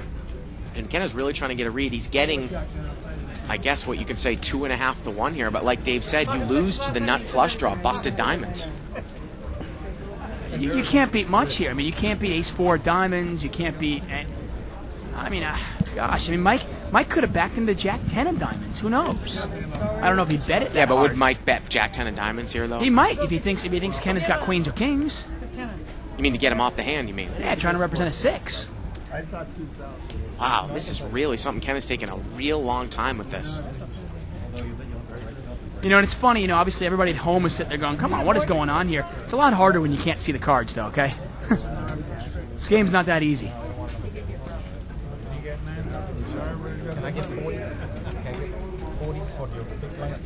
And again, it doesn't look like Mike is all that deep, so I don't think there's any fold equity here. How much? Yeah, Mike's only got, what, maybe the $4,000 there? Yeah, 4,000 or so. So the pot will be, almost 15,000, 4,000. You can't. It'll be 17,000, 4,000 a call. And in this case, Mike's got trip 6s. Like Johnny said, you couldn't shoot him out of the pot. He's not good. He's a waste of his time. I mean, I know Kenneth pretty well. I really think he's thinking here that maybe King High is good. Well, I'm sure he's thinking that. Yeah. But I hope he doesn't call. And he's going to release it. You know, you wonder, if he took that long to call, would he have called with ace-queen? He might have called with ace-queen, Yeah. because then you can beat an ace-high flush draw. Right. You know, but you can't even beat an ace-high flush draw. That's the problem with it. Unbelievable. Now, I was going to ask you now, against a player who just loves to bluff, okay, how do you play against a guy like that? I mean, obviously it depends on how deep they are and how good they are and stuff. But, I mean, do you like to give them enough rope to hang themselves, or do you like to come back at them, or... If I know a guy bluff a lot, I like to get down just me and him. So in other words, him against my best hand. Right, get it heads up, and you know you got the best of it. That's right. I can control him. I see what you mean. So Jeff Schulman coming into the game, or Actually, Barry Schulman coming into the game in seat 5. All right, that's fine. Okay, and Johnny, we're going to say goodbye to you. Yeah, for tonight. I Thanks got a a lot meeting. for Thanks. I enjoy it, stopping man. by. That's This great. has been absolutely fabulous. That- And we hope to have you play on one of the next, over the weekend. We're going to have a Fantastic. game Fantastic. on Monday. Thank you very Thanks much. a lot, Johnny, for coming by.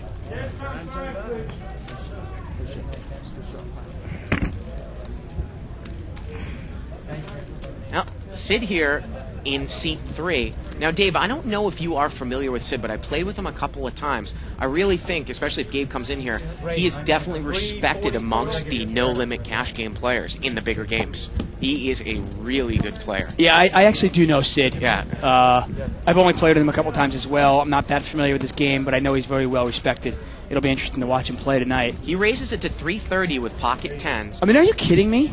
Live at the bike tonight, obviously. I mean, look at this. And look at this lineup we got tonight. Kenna has pulled the limp re-raise. Kenna has pulled the limp re-raise from up front with ace-king of clubs. He made it 1,200 more, and it looks like Sid might be 10,000 behind here. I'm only curious. The people that were complaining about the content that we had in July, right? Are we good now? And Sid is going to call. I'm sure he's familiar with Kenna about how loose aggressive he is. And I assume this is going to get Jeff out of the hand. Now, Kenna, remember, he just lost that hand, so could he be steaming? He's pulled the limp re-raise here. Yeah, I got to tell you, though, Kenna's... God, I love the guy. I really do. I just don't understand how he calls the raise in King-Queen. There are times to stand your ground against Mike. King High, though, when he raises, give him some credit for something. Wow, and Sid's got the overpair. How is he going to play it? This pot is quickly almost $3,000. Mighty thinks Kenna is steaming here. And Kenna's going to bet $2,000. Wow. $1,600. $1,600. And Sid's put to the test here. I always wonder, pocket 10s out of position can be a tough hand to play. Right now, he can't beat a set of 9s, can't beat a set of 6s. He can beat 7s or 8s. He can beat ace-king, but he can't beat jacks, queens, or kings. He's going to check call here. He is going to check call, and you wonder if Kenna's going to take a card here now, on the Sid turn. was 9,000 deep, so he's still got another, say, 6,500, 6,200. $5,000 pot, the turn's a 7. Ken is in real bad shape here. You got to think, do you want to just take the card here, or do you want to really put your heat on your opponent? And he's going to take the card. Yep, check. And at this point, Sid probably has to know that his 10s are probably good here. And the river's a 5. And does Sid bother betting it, or is he just going to let the... and he's going to check it down. See if Ken bluffs at it again. And Ken is just going to give up at it. And pocket 10s there are good. And I really wondered there. I think the most interesting card there on the river would have been a queen. I really do. Would have been real interesting. Because if a queen comes on the river, and Kenna bets big once again. Do you specifically put him on ace-king? That's actually the nice thing about sometimes having ace-queen, Dave, is that you can easily represent 3 cards. Your ace, your queen. Let's say Kenna had ace-queen there and the king came on the river, and then he jams it again. 100, especially if you're trying to represent an overpair and you think somebody's in there with 10s or jacks, you can represent that king very easily. Right. You're 100% correct there. Got a collection pot here. It is $15 per half hour. Actually, no, this is actually, $11 per half hour per player. So it'll be $99 for whoever wins this pot. Pot has to be at least $600. And I'm telling you, look at this lineup here. We've got TJ Cloutier. We've got Sid in seat number 3. And once again, he is one of the better cash game players out there. We've got Barry Schulman in seat 5. We've got Jeff, who just buys in for about $1 million every game. Seat number 6. Kenna James, Gabe Thaler, and of course our own Corporation Mike. Obviously, nothing wrong with Trish there in seat number 1. One of my favorite players to watch. We're definitely going to get Gabe, hopefully get Gabe in here for at least, half an hour? Towards the yeah, end of maybe the show. toward the end of the show. Well, once again, he will be here for the next few days playing in the main event as well. And hopefully he'll be doing really well in the tournament, but if he's not, maybe he'll play on Monday night also. Now, Sid has raised it here to 240 with 6-7 suited. Jeff has got 7-8 of hearts here.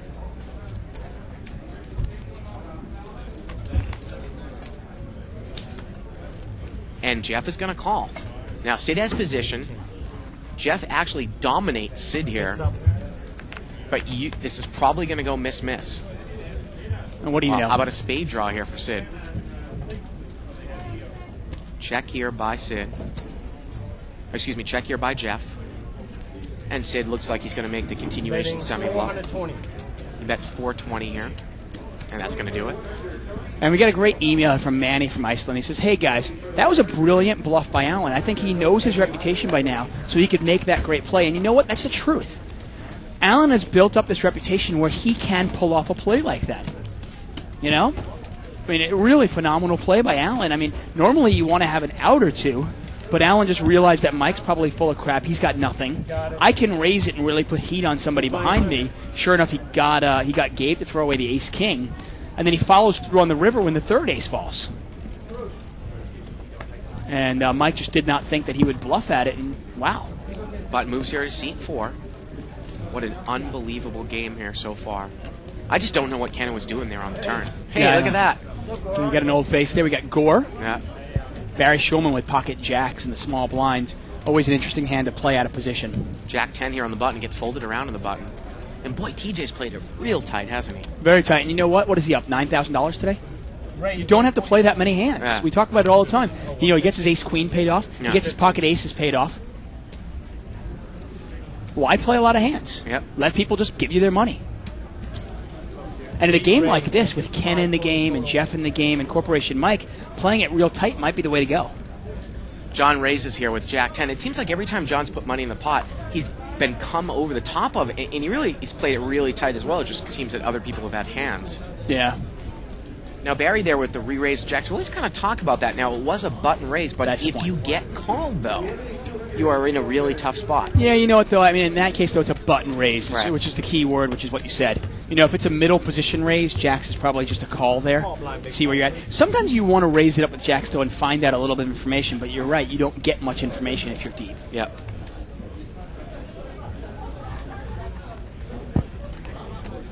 Button moves here to seat 5.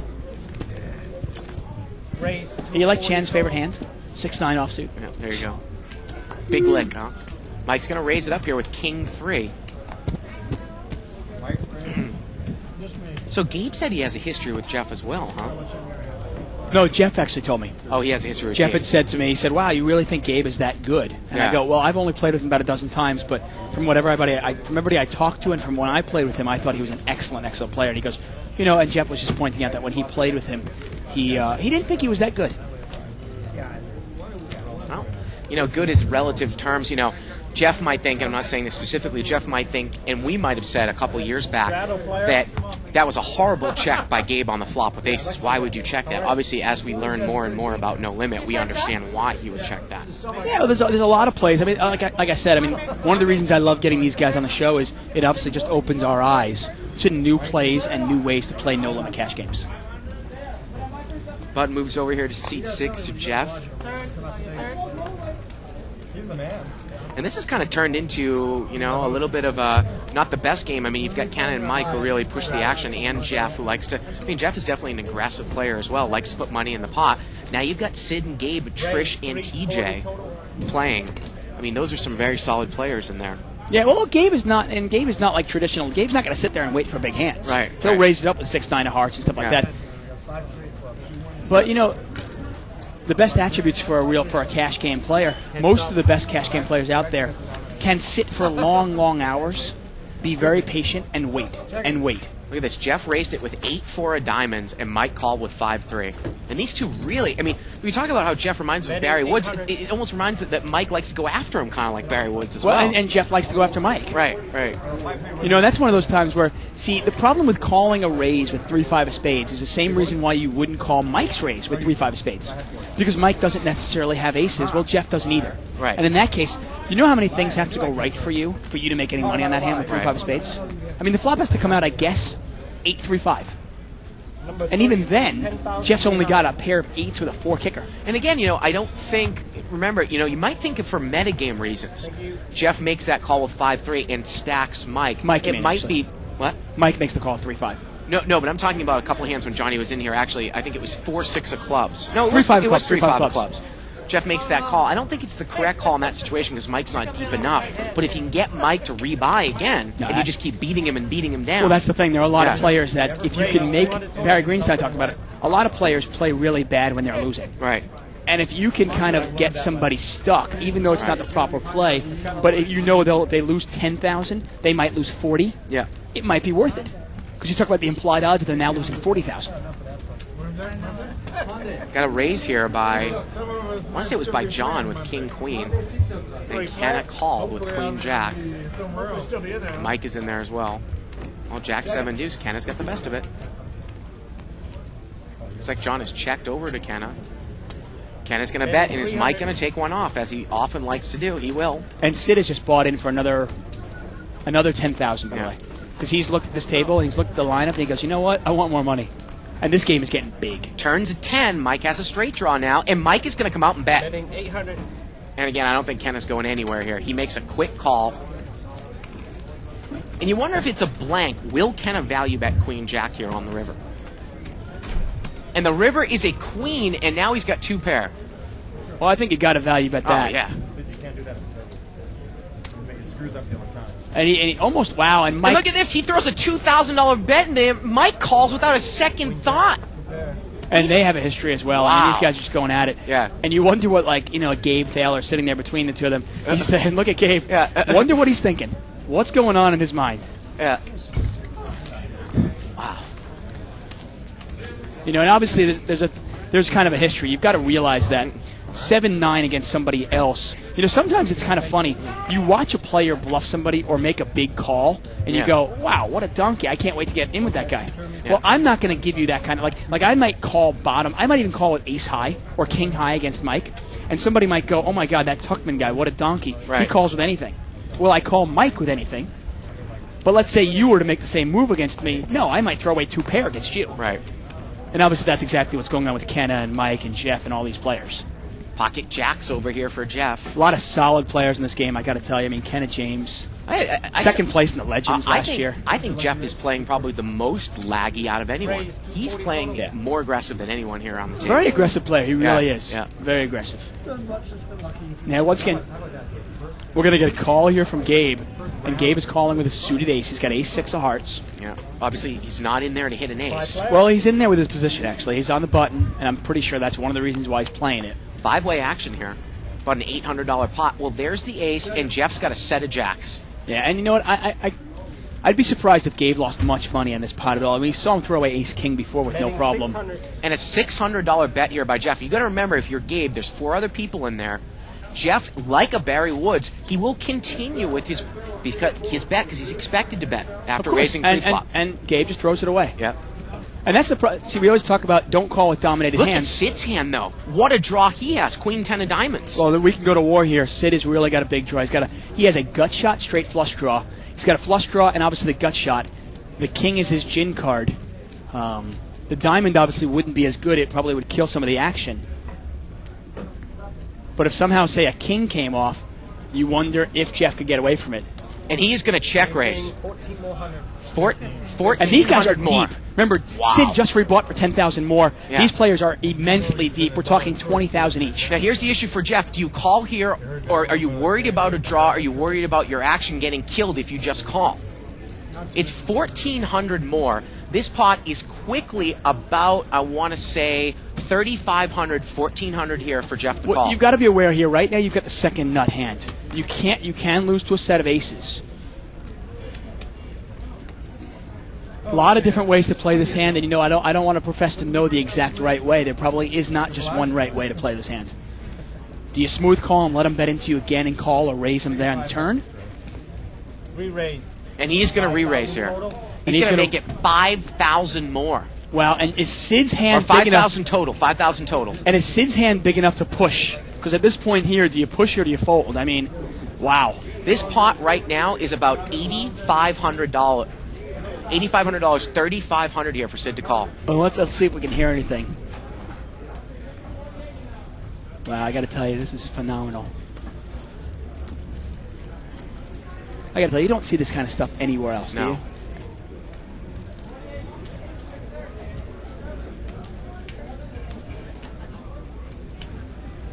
Again, $8,500 pot, 3,500 for Sid to call.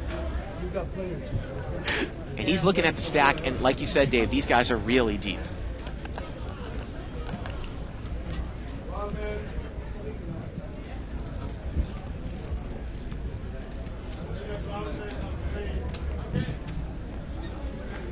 Wow.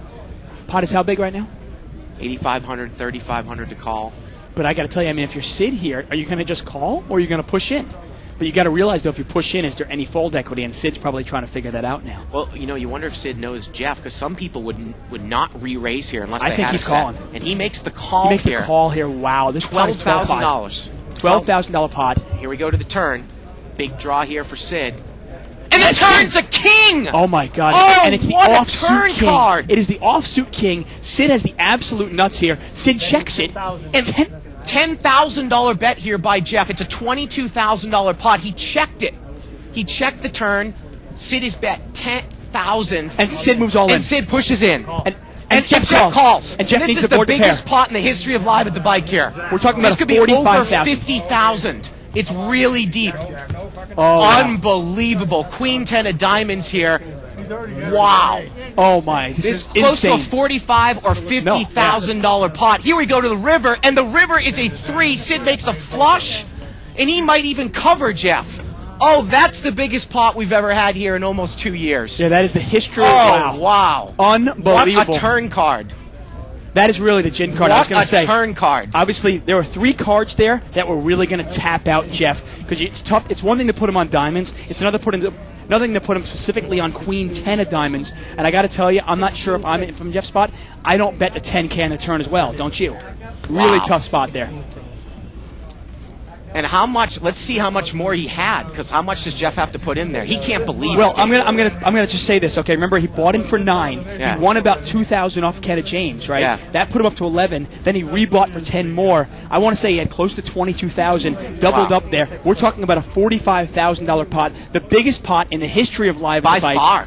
And let's see, $45,000 look, can we get a chips shot down. of that? Jeff is putting in, it looks like, was it $4 or $5,000 chips extra there? And I got to tell you, Wow. just for the record, That Bart, is unbelievable. I don't think I play that hand any differently if I'm Jeff. Do you? Yeah, that is I mean, does the King of Hearts on the turn really kill you? I mean, what are you going to do? Check it? right. You can't check that, can you? At this point, maybe you put him on a set of 5s. Maybe you put him on a flush draw, a big draw. But couldn't he have King Queen of diamonds? Couldn't he have King 10 of diamonds? How do I know that the King of Hearts? How do I know specifically put him on Queen of 10 diamonds there? Really tough spot. And once you put 10K in there, I think you're pot committed, aren't you? Well, it was a $10,000 bet. Pot was 22. When the guy calls, it's probably only, it's another, say, 7? I think 13 or something more. Yeah, 40. No, it can't be. He only started the pot with 22,000. You had before that. Remember, he put 5 in on Right. the flop, 10 there. That's 15. So maybe it's 7 more. Yeah, no, yeah. That's, Yeah, I mean, so the pot's 38,000, 7,000 for me to call. Right. With my set of jacks, there's no way. I got to tell you, if I'm in Jeff's spot, I'd probably go broke there also. Yeah. Oh man, that is just killer! Wow, unbelievable. Biggest pop by far. Yeah, and you know what? You talk about raising the stakes. You don't really need to, do you? Yeah. Because the game is not necessarily defined by the blinds; it's defined by the stack sizes. And we got to think that Sid's got almost 45,000 on the table now. Oh yeah, well he doubled through there, Yeah. and what timing! He just rebought for 10K more, just did it. And Gabe has got to be sitting there going, "You son of a bitch, you lucky son of a bitch." And notice how he played it. Notice how he didn't push back, thinking there wasn't much fold equity. He said, "You know what? I'm going to see a card and see if I can win this." God, what a gin card on the turn. So I wonder if a diamond comes off if Jeff really goes broke there. I don't think it happens. Well, I wonder if a diamond comes off. I bet you Sid bets the turn if a diamond comes off. He does not check it. Right. Well, the King of Hearts is just the Yeah. King of Hearts or a Black King. Obviously, is just a dream come true for Sid. King Jack 10 here on the flop. Wow, look at that. Checked around here, turns a 5. That's what Mike's saying. What a dream card. And it looks like Set of 8s here for Jeff in the river. yeah, but we got it's one Straight liner for Gabe? one liner to straight, and Jeff is going to bet the set. It's a third spade, and I think that Gabe can only just call here. And he's looking at it like, wow.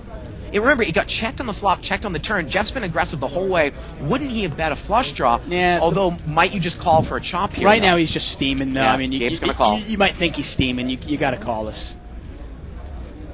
Wow. And you an wonder if Jeff is unbelievable going to hand. rebuy there. I mean, I got to tell you, I've become somewhat friendly with Jeff. He's Yeah. been here all week. We've been talking a little bit. He's a real nice guy. It's just super one of nice those guy. things. I don't think that we would have been able to get away from it either. You know, and that's what I'm saying. I don't know who gets away from set of jacks there. I Yeah. really don't. It's a tough spot. Unless you specifically put this guy on a... I mean, I understand you can put him on a gut shot straight flush draw, but you got to specifically put him on Queen 10 of diamonds. Wow. And look at those chips there. That is Sid's 1, stack 2, there. 3, 4, 5 5,000s, another 8 and thousands.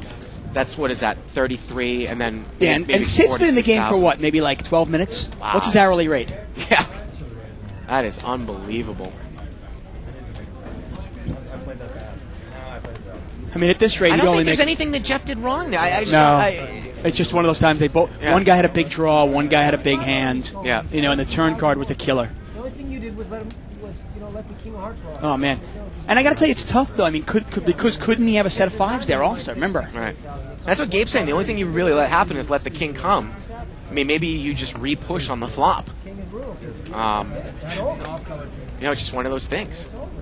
The only problem with that, though, is against a guy like Sid, I don't know if he's going to call anything that you beat, meaning I don't know if he would call with a set of 5s there. Maybe he would. I don't know. Yeah, tough to get away from a set of 5s. But yeah, you're right. Especially with an ace. With an ace and a jack out there. That's why it's tough, though. Yeah. That's why, because remember, he could have ace jack. Could have 2 pair. If the flop comes out, if the flop is 10, 8, 5, Yeah. it's a lot easier to get away from a set of 5s, because what is this guy betting? Is he really betting a pair of aces, pocket aces so hard? Yeah. But ace jack or ace king 5, it's a lot easier. It's a lot harder to get away from 5s. Yeah. Look at this. Sid finished 27th at the this year in the World Series of Poker. Yeah. Actually, 26th. 26, 494,000. Here we go with the chip count. And there it is, Sid with $46,000. That was our biggest pot. That is a $46,000 pot there. Yep. Kenneth still with 17. Remember, he'd won another big pot. Won a big pot from Mike again. Jeff with 15. TJ with 13.5. Gabe with 7,500. We have $116,000 on this table. Barry Schulman from Card Player, obviously there. Jeff is down $20,000. You know what? Pretty much all in one hand there. Sid up 27,000. TJ up 10-4. TJ's played 3 hands all night, and he's up 10,000. Because of that ace-queen hand. Yeah. The funny thing there for Johnny was, I was interested that Johnny, when Johnny comes in here and he gives us our insight, he made it seem like it was an automatic call with ace-queen. And TJ didn't take too long to think about it. He didn't necessarily say it was automatic. He just thought it was automatic for TJ. He knew TJ was calling. Okay. Yeah. I thought that's at least what I got from it. Yeah. Because TJ is kind of a tournament player, and Jeff flops a set here. Well, and Mike's got what? Queen Jack. I got to tell you, Mike is going to felt here. And I love the way Jet's going to bet it strong. He was the pre-flop raiser. He's going to overbet it. He's going to bet 500. Hey, this you know is what? great by Jeff. Make it look like you're steaming. Yep. One of my favorite things to do is when I lose a big pot, overcommit the next hand. Make it look like I'm steaming when I got a real hand. You saw me in a hand yesterday where I thought a guy was steaming and I almost lost a big stack to him. Jeff has overbet this pot. This is a great situation for him. If Mike spikes a queen or a jack, Mike's going bust here. Mike might go bust anyway with just one queen. Mike calls. It's not there's a couple diamonds out there. You hope maybe a diamond doesn't come to kill the action here. I gotta tell you. Actually, I think Mike's racing. No, he just called. He did just call. He just called. Okay. This pot is quickly about and how much more money does $1,700? I think Jeff's got Mike covered, right? Yep. Here we go to the turn. Oh, that was the card I didn't want to see, Dave. It's it's a diamond and it's an overcard. Jeff checks. All right. And Mike checks behind him, and I killed all the action. Yeah, it's a bad card here. I'm surprised Mike did not bet, but did not raise him right away. River's a 4.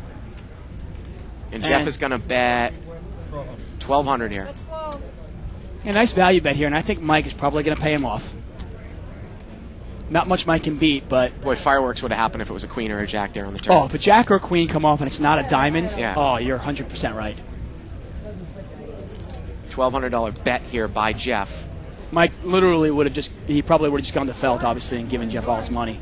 Now, obviously, this is just a matter of, does Mike call or not? Yeah.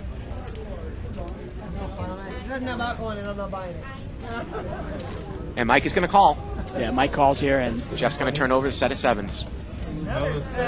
Jesus Christ. 3 sets. Wow. Gabe nodding. Yeah. Wow. 3 sets in a row and he lost 2. Apparently Jonas is in the Jonas house. wants to see if we can make the game 10-handed. Well, unfortunately, we only have 9 windows. Right. Yeah. Jeff's had just 3 sets in the last 5 hands, Dave. And he's down 20,000 out of those. And it looks like we are just about to catch up to the delay, because I can't wait to see some of the comments about that hand. Oh. And that is just sick. Absolutely. And you can't really fault either player. You know, I mean, it's Yeah. Sid, obviously a phenomenal player. You know, he played it well, and you can't blame Jeff the way he played it. You really can't. I mean, he check raised with this big draw. Sometimes we're more apt to say lead out. Yeah, but it's such a big draw. Yeah. And they are aggressive players in that pot. I think he knew Jeff would bet no matter what. He wanted to get some money in the pot, maybe. Yep. You know, and I bet you Sid obviously will mix up his play, where sometimes he will bet it and sometimes he won't. Yeah. There's one thing wrong with the hand, you didn't pair the board. Yeah, CJ saying there's one thing wrong with that hand. You didn't pair the board. And they're all pointing out you did nothing wrong. You did nothing wrong. And that's the same thing we're saying. You know, sometimes that's just poker. It sucks. And unfortunately, the only thing that went wrong, actually, the hand didn't happen 5 minutes earlier before Sid bought in for 10 more thousand. Right. Well, Mike has raised Jeff straddle here, I believe. Yeah, well, why not? Mike has bought himself the button now, and he's behind Jeff, but he's got position on him. Gabe has not played many hands here. Playing it real tight, close to the vest. Here we go to the flop. Well, 9 deuce 5. Jeff outflops him. He's got backdoor hearts. Mike's going to bet 300. You can also the only way he's going to win this. Apparently Barry Schulman laid down pocket 5s here. Problem with Barry Schulman's game right now is he is just not very deep in this game. He only has 2,000, so any pre-flop raise that's significant, Barry can't call. And that's only a And Jeff is not going anywhere with bottom pair. He thinks he got the best of it. Yeah, and Mike's in trouble. Let's see what happens. Turns a 6. Ace deuce is still good. And check here on the turn. Mike needs a king or a jack. And the river's a 10. Check. And is Mike going to try to... No, he's not even going to bluff at it. And I'm sure he's going to berate Jeff for calling with the deuce here on the flop. You know what, though? I think Mike's a little bit... Believe it or not, I don't think he berates strangers as much as he does irregulars. Oh, really? Like, he's more apt to berate somebody like me or you or Alan or somebody he knows well. He doesn't know Jeff that well. Yeah. I gotta say, can't they turn the music just a little bit down? In the sushi bar. Jeez. Yeah, I think it's just because we're in this room, Dave. I don't Is that think it? we can hear it out Okay. there on the table. I see, we're the only people in the world who can hear it. Okay. You're just going to have to deal with it, David. I guess so. So we haven't seen much from Barry Schulman. Of course, the owner of Card Player magazine. Again, those guys from the circuit are going to be here next week. Yes, they We're are. going to have a special episode on Tuesday. I'm actually really excited. I was going to say, if you want to call the donk line, I'll get the number for you in a second. But you can call in with your questions for Gavin Smith, Joe Seabach, and Scott Huff. And on Tuesday, a special Live at the Bike versus the Circuit. Gavin Smith and Joe Seabach versus Bart and me. And we're going to be playing a heads-up matches. It looks like Sid made a raise here. And apparently with Vanessa 7-6. Russo will be coming in later on for her strip poker match that she's promised. Yeah, I ran into her in the hallway again today. Jack 4-4 here. Her and Genocide promised to play strip poker. I told her that I took down her girl last night. Oh, Lynette. Is that her girl? Yeah, they're pretty good friends. Are they? Yeah. And Gabe is just going to take a shot at it. Paired board here, Dave. Well, good-looking girls. They just, they travel the same way. Yep. Now, Jeff's got nothing. He's got ace high. He's going to throw it away. Yep. Gabe steals one. Yeah, he picks his spot. You know, it's interesting because some of the best no-limit players are really laggy players, but, and I think Gabe is as well, but you look at this table, he's going to adjust, right? Well, the best players in the world adapt, and that's one thing Right. that Barry said. It's so well. It's really interesting. They are like, almost like chameleons, a million different colors. You never know what you're going to see. They're always changing gears, so you never know which Gabe Thaler you're going to see. You never know which Sid you're going to see. If there's any problem with Mike's game is he doesn't really have a different gear. Yep. You pretty much always know which Mike you're going to get.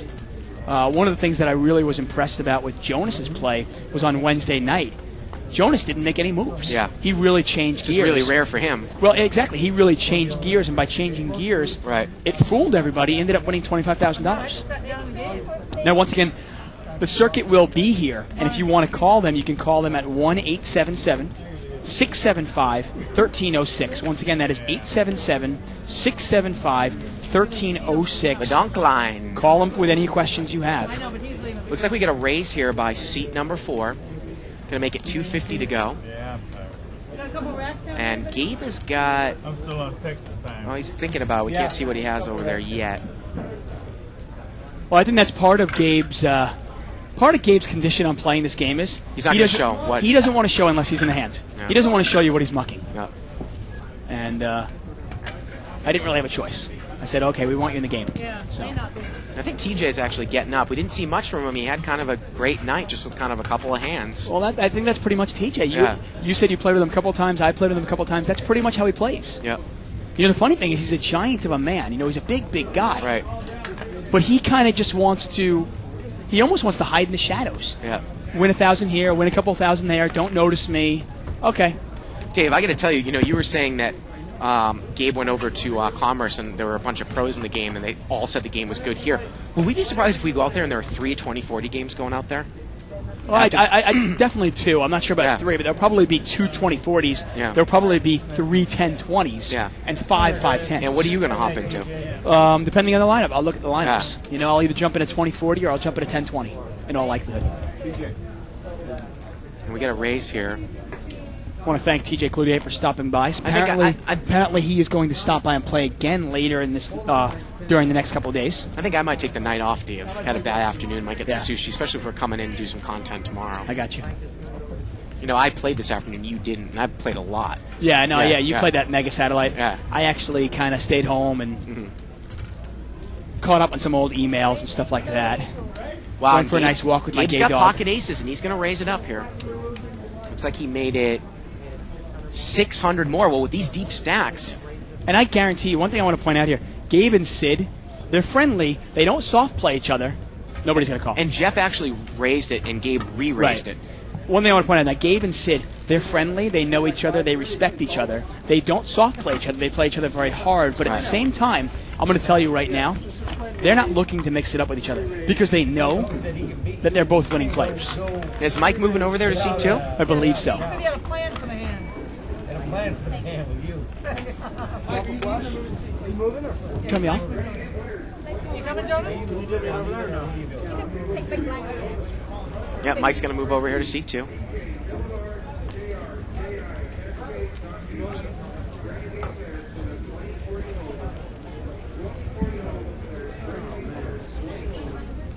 And the button moves over here to Gabe Thaler in seat 8.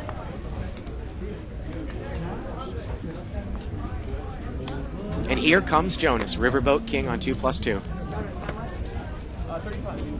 And he's going to buy relatively short. He's going to buy for $3,500. what, 35? You want a starter pack? 35? And Mike here is going to raise it up with ace queen of hearts. I know you got full for 700. Makes it 700 to go. Jeff had made it 210, and Mike is going to re-raise. Going to make it 700, and Jeff is dominated here, and Jeff is out of there. Got about an hour left in the show. Again, we are going to be filming content over the weekend. Haven't decided if we're going to put it on live or sometime in the future. Be sure there's not the homing chips. Homing chips are good. I get homing chips in the cage, you know? Button moves here to seat 1. I know you stole those 2 pots from me, but that's all right. You look like you guys. I appreciate your charity. Corporation Mom, Corporation Mike. We have Sid there in seat 3. Seat 4 there is John. Seat 5, Barry Schulman. Seat 6 is Jeff. 7 is Kenna James. Gabe Thaler is in seat 8, and Jonas in seat 9. What an unbelievable lineup here. Pocket jacks here for John in seat 4. 140. Gonna make it 140 to go. No, I'm not going to actually brought that extra 10,000. Not yet. And Jeff is gonna call here with ace 9 suited. Jonas has 10s. Remember, John really hasn't been doing any pre-flop raising all night long. And everyone's going to play with him here again. 5-way action. $700 pot. And here we go to the flop. King 8-3 there. Well, John still has the best hand. Nobody has a king. And he's going to bet out here. He's not scared of the king. 500. He bets 500 here.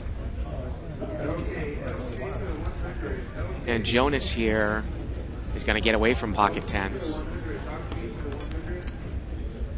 And looks like John takes it down there with pocket jacks. 117. There it is. There he is.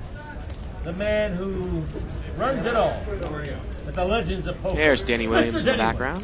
Huh? Former Live at the Bike commentator.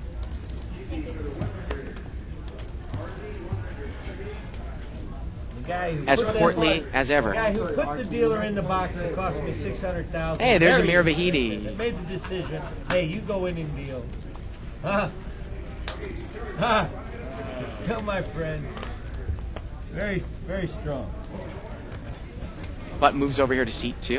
And we get word that Gabe is going to come in here around 9:30ish, Dave. Right. So maybe in about 20 minutes. Sounds good. Maybe one more round. Kenna's got ace queen, and he chooses just to limp in here. You know, and maybe we might go a couple minutes over or something like that tonight. Yeah, you Depending never on how know. Gabe does. Obviously, we're like Yeah. I said, we're going to be putting in a lot of extra time over the Yeah. next week and stuff, so giving you a lot more content than we normally would. 9-deuce-5 here. A lot of hearts out there, jeez. Jonas is going to bet here with 8-9. Oh, Jonas in the game then Yeah, too? Jonas is in the game. He Wow. only got in for 3,500, and I'm saying only compared to these stack sizes. Well, 3,500 is actually pretty small for a 20-40 game. Remember, it's not. 10-20 that would be okay, Right. but a 20-40 game, I got to tell you, I'm probably buying in for at least 5. Well, look at this. You know, it's so funny. Kenny, it's almost making the same mistake some other people. He didn't raise with ace queen, and now he check calls the flop with it. Well, there's the ace. The turn's the ace, and he hits it. Yeah, the problem is though is he can't play it hard. He can only really call. I mean, I guess you never know with Kenny. He might raise it up even, but I mean, can you play this hard? I mean, couldn't Jonas have been betting, say, you know, ace 5, ace deuce, ace 9 even? Do you really want to check raise I mean, the here queen's with ace almost queen? a better card to see, and he's going to check raise. He's going to build a big pot of here.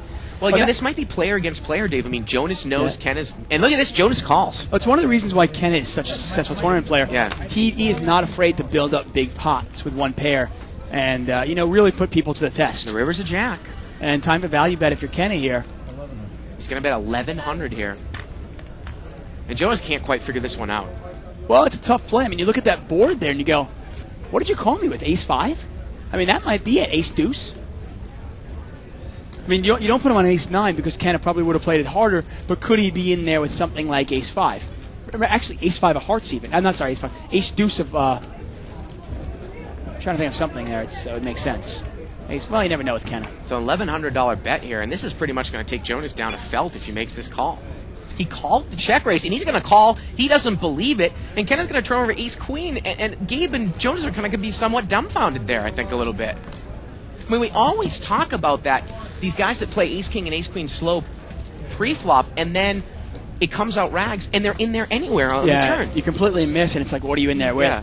Now, in that case, it worked out okay for Kenna, but, sometimes you just got to be aware of the fact that I'm not sure if I even want to hit my ace. Yeah. I hope everybody's enjoying Friday night, Double Fist Night, live at the bike. I'm David Tuckman here with Bart Hansen. So we're getting word that we're actually going to film content over the weekend, and we're going to put it on at a later date. Is that exactly what we're going to do? We're not going to show it live over the weekend, but we will be back on Monday. Once again, Monday. $5,000 no limit. Exactly. Game. 50. It's funny how we describe it as a $5,000 game, but it's really not. It's a 50-100 blind game, and there'll probably be the 150K on the table, and you never know who might show up, because I got to tell you, it's the second day of the main event, and whoever gets knocked out and wants to play little cash games, we might get in there. So I don't want to dismiss anybody. You never know who's going to show up here. Now we got hearts here, Jonas and Sid, and Jonas has got Sid dominated in the hearts. We're gonna get a call here from. Sorry. Check.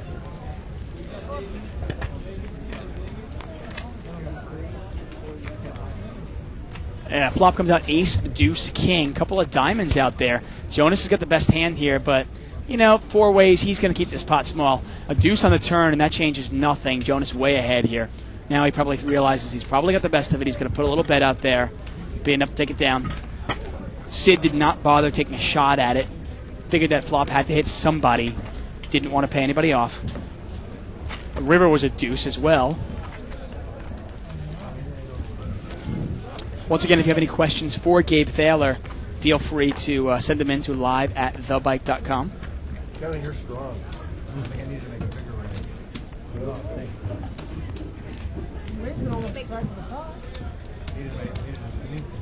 Wow, what a huge game this is. I want to say we got, about 130K on the table right now? Now, to put that in perspective, on Wednesday night, we had 150,000 by the end of the show, but that was a 5,100 game. This is a 2040 game.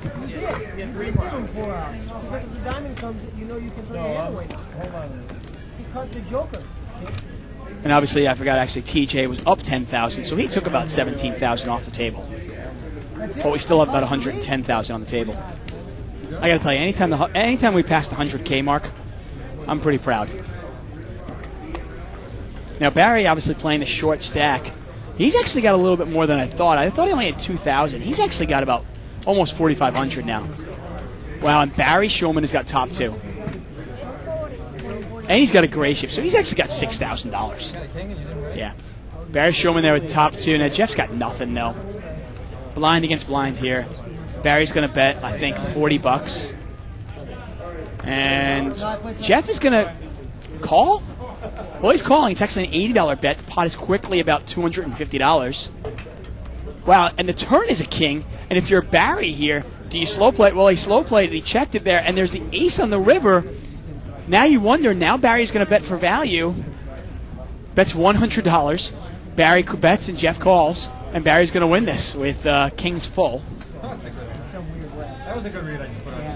And Jeff laughing there. That was a good read. And obviously, hey, what can you do? Sometimes you just make the wrong read. Now, Barry Shulman, obviously he's the one of the owners of Card Player Magazine. Do you know the history of him in terms of what his poker history is? Not really. No. But he's actually got a lot more money. Remember how he said he had $2,000? He's actually got closer to $5,000 now. But he actually did rebuy, realizing that he was just too short and for I this can see game. that Jonas come back and he's gone. Yeah, well, he lost. Oh, no, he's in seat 7. Ken is gone. Oh, Ken is gone. What happened? Kenna got up and left. I swear, you know what? I looked up and Kenna was gone. I didn't even notice it. It was the funniest thing. I was like looking at a hand. The next thing I knew, Kenna James was gone. Yeah. And final word on Kenna James. What did he finish today? After that hand. Try to figure out exactly how Kenna James finished up tonight. And he finished up about... So I want to say that Kenna James actually finished up about $7,000 for the night. Oh. 7 deuce 3 here on the flop. The turn is an 8. Well, an 8 on the turn here. And nobody's really got much of anything. Well, Jonas is going to bet with 9-10. He's got an open-ended straight draw. Yeah, he's open-ended. Doesn't look like anybody else has got anything. Why not? We're going to fill up seat 9 pretty quickly, I'm sure. And Gabe had ace-queen of clubs. He just limped in, it looked like, from early position. I'm assuming there's a long board. And you wonder how live this game is now that Ken is out of there. I mean, Mike is still in the game. Jeff is still in the game. A couple of action players. Well, I mean, you're talking about action players. I mean, I think the game is still a very good game. I mean, you got to look at it and realize that, you've got players that are giving action, but you also have players that will adjust. I mean, Gabe will adjust to the game. If the game tightens up, well, then he'll loosen up. If the game loosens up, he'll tighten up. So maybe we'll see Gabe play one more round here, and then at his next big blind, tell him to get up and come in here. Yeah, whenever he wants to. One It's fine. orbit. It's funny, but I love getting guys in the booth to interview them, but I would always prefer to see the pros playing. Right. As much as I love having Johnny Chan and Barry Greenstein in here, Yeah. and Barry's kind of an exception, but I love seeing them play. Yeah. I love watching them play for a couple hours. Well, Sid's got ace-queen here in seat 3, and he's going to raise it up. I'm just saying the luck, man. That's all I'm saying. Oh, Jonas is telling Sid how lucky he is. Rabbit hunted if I would have run it 2 more times. We did run. I said I rabbit hunted to see if I would have run it 2 more times. I would have lost all 3. Karen opened straight flush. We got about half a stack so before the I had 12,000 left. Oh, I think maybe they're talking about a different hand. Well, yeah, clearly they're talking about a hand that Sid actually took Jonas's money on, and Jonas is claiming that Sid got lucky against him. Well, Sid's going to bet 430 here. A nice continuation bet heads up against Mike, and that's going to do it. And you see how Mike is not. The funny thing is, Mike against a normal competition that he plays every day, where he knows the players so well, he is, constantly raising, re-raising, pushing the pots. Here he's a little bit more subdued, obviously changing his game, adapting his game. One of the things that makes Mike a good player. Wow, look at those. Look at that money. That's a lot of money there. Look at this post here by Trestle. Both hosts of Live at the Bike have given Lynette Shan a bad beat. It's going to get to the point that when she walks by them, the dog is going to jump out of the purse and try to bite their hands off. You gave her a bad beat. How is the beat that I gave her last night a bad beat? Your beat was not bad, and I got to be honest, the beat I gave her wasn't bad either, because 80% of the money went in after I had the best hands. Yeah. It's only a bad beat. To me, a bad beat is what Alan did to Gabe. Yeah. All the money's in, Yeah. and then you catch your 3-outer, or your 2-outer, or your 1-outer. Well, I gave a guy a bad beat the other night when I caught a 2-outer to beat him. Well, I still think a bad beat, one of the hands I lost this afternoon is when you have, say, 70% of your money in, like I did. I raised on the button with 8-5, and the flop came 8-8-7. And the guy hit a check called me. The turn was a 10. He had pocket 10s.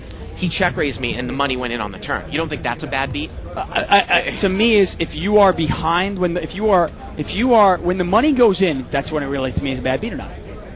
It's not a bad beat if the money didn't go in there, because you never know what would have happened. And obviously, it's kind of a cold deck. The 10 would come off to kill you, but at the same time, who knows? You might have put some heat on the guy. The guy might have thrown away 10s if he doesn't have a 10 on the turn. Right, he might have just checked full. Yeah. Right, exactly. You said he was a pretty tight player. I don't know. Lynette can claim that I gave her a bad beat. Hey, if I don't hit the straight flush, I'm not raising her 3,000 more. Right. Okay.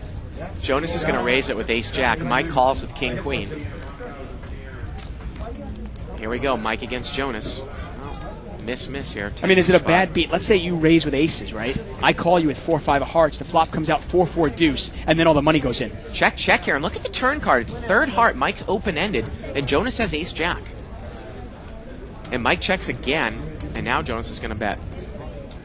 And Mike calls. Wow, Mike can call this here. Three hearts out there. 3 hearts got open-ended now. In this case, actually, a king or a queen would be good. And the river's a 9, and he's got the nut straight. And I was going to say the 9 is good. Now, the funny thing is, if it was the 9 of hearts, he couldn't even bet it. But can Jonas get away from this? Mike now makes a bet. Jonas might think possibility of king-queen. Is he just bluffing with missed hearts, though? Or did he have hearts already? And he's kind of playing it a little sly. How much does he bet here? Looks like $700. 900. 900, okay. That's a big overbet. It was about 900 into about maybe a $600 pot here, and that's almost going to put Jonas in. Yeah. Exactly how much I had left, huh? And that's exactly what Jonas has left. Pretty good, huh? And Jonas calls. Jonas calls, and Mike's going to win it here. That's part of the mystique of Mike there. Yeah. And Jonas says, lock it up, because he's coming back.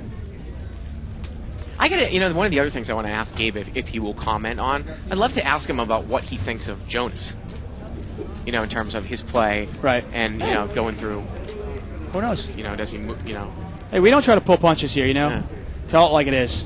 It's one of the things I love about the show. Politically incorrect. We think somebody sucks, we'll say it.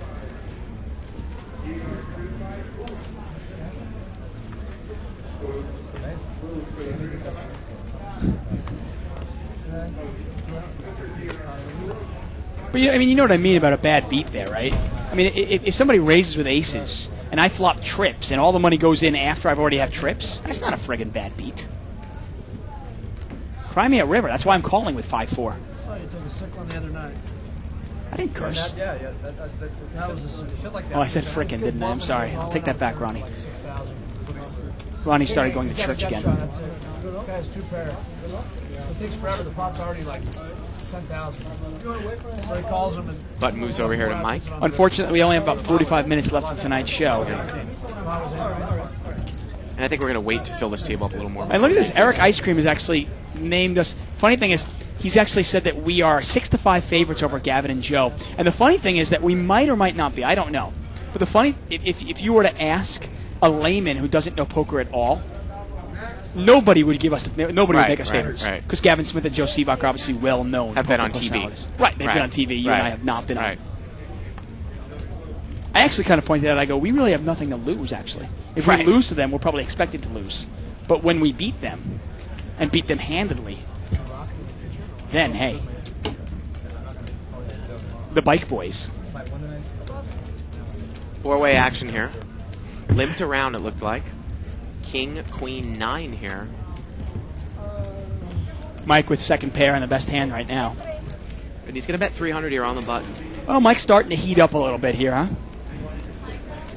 John's out of there with 9-10. And I want to say Mike is probably up a little bit here. It's about winning that big pot off Kenna. Yep. Doubling through off of winning another pot off Jonas. Now, he did give $2,000 back to Kenna. Now, are we going to get a player into seat 9, though, too? There's somebody on the way? I'm assuming there's somebody on the way.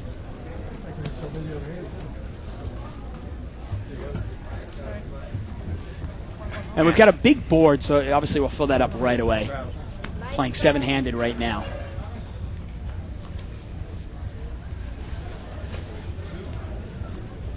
Live straddle here by Jeff. Gabe just kind of quietly moseying along over there. King Jack here for Mike in the cutoff. But you talk about it all the time. I mean, no limit players. Mo actually said this to me, and it's not really very Mo, but I was playing bad probably for a week or so. I think I even wrote about it in my Under the Gun. I wasn't really playing well. I was saying that I was running bad, but I don't believe in running bad. I think I was just playing bad. I think part of the reason I was playing bad was because I was kind of pressing. I was trying to make too much happen in too little time. And one of the greatest things that we have going for us as poker players is we have time. The blinds don't escalate. We don't have to push the action. You can wait for it. Here these two go again. Jeff has defended his straddle. Mike's hit top pair. And this is pretty much straightforward here. This is going to go check, bet, and probably fold. And sure enough, it does. Now, Jeff lost a lot of money, obviously, but he's still pretty deep. I mean, I want to say he's got 10,000 in front of him still. He actually rebought. He's got over 20,000 in front of him again, by the way. Now, is Jeff from Vegas? I have no idea where Jeff's from. Yeah. I really don't. Well, let's say hello to Jeff's wife, because I think she's watching the show. I don't know what her name is, but Jeff told me that he...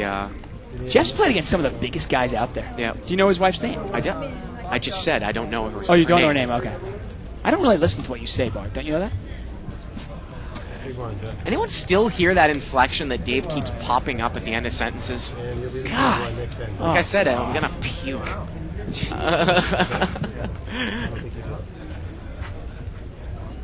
He goes to Vegas and he hangs out with English people for 2 weeks, and now he has an English accent.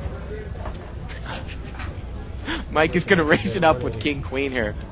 I tell you, man, there's no love here at all. There's no love whatsoever. The shit I take here. Ray just sitting off camera just making fun of me left and right. It's ridiculous. Sid is called with 4-5, and Jeff is called with 6-8. You know what? I dish it out. I better be able to take it.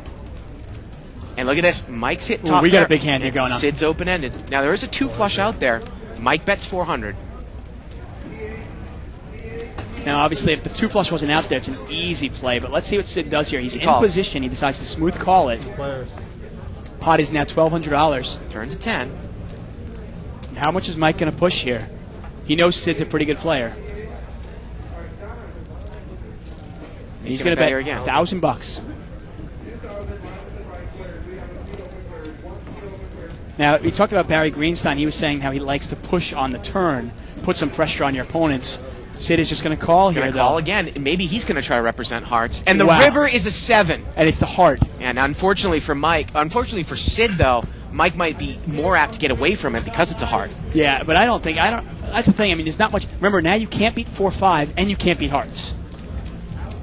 I mean, you can only beat. I'm trying to think of a hand you can beat. What you can beat Queen Jack. About a $3,000 pot right now. But what can Mike beat? Right.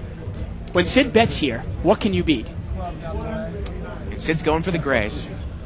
And notice how a lot of players actually would not bet this because they'd be scared of the hearts. And he bets $2,400, and Mike doesn't even think about it, Dave. Didn't even go through his head. Well, he might have thought about it. He might have thought about it while Sid was thinking about what to bet. You call 1,000 on a turn, huh?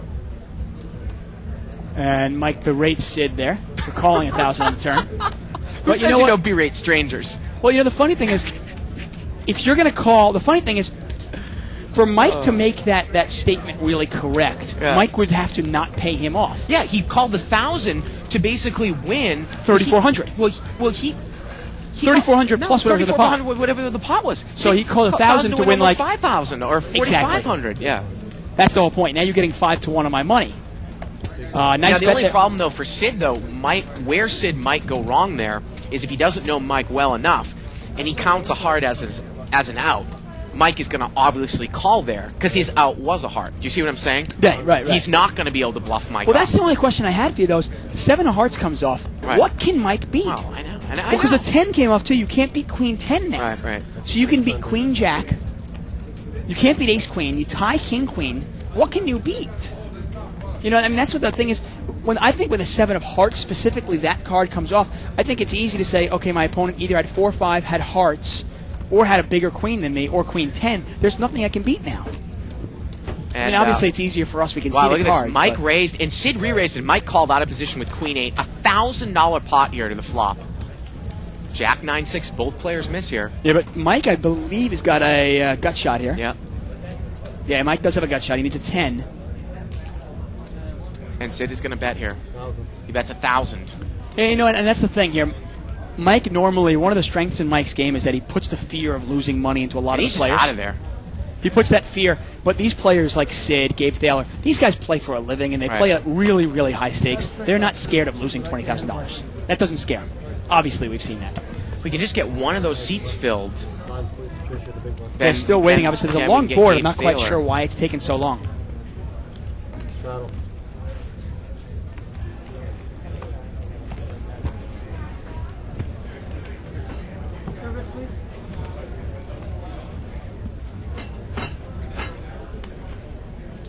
And Mike has straddled here.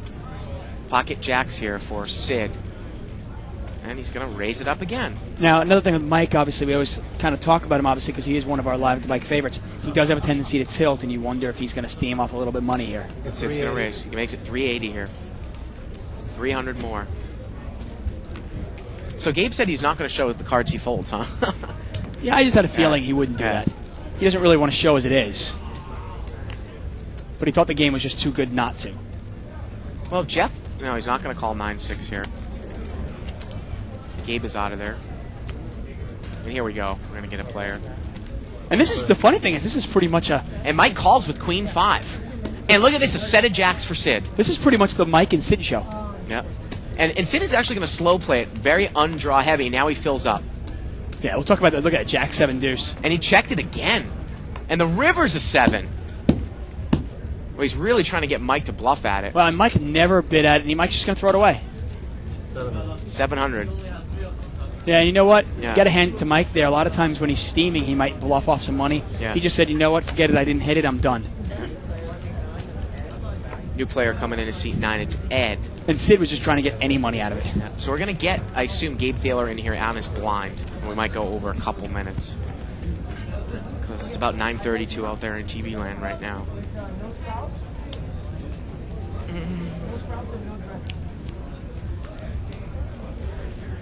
What a night at Live at the Bike.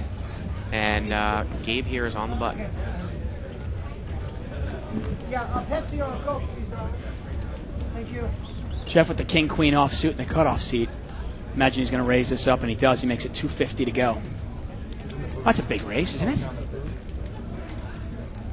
Well, I mean, Sid just opened for 380 with jacks and a straddle pot. I mean, it was a straddle pot. That big difference between. And Gabe is called here with 5-6 of hearts, a mid-suited connector. And again, Gabe's deep and Jeff is deep. Yeah.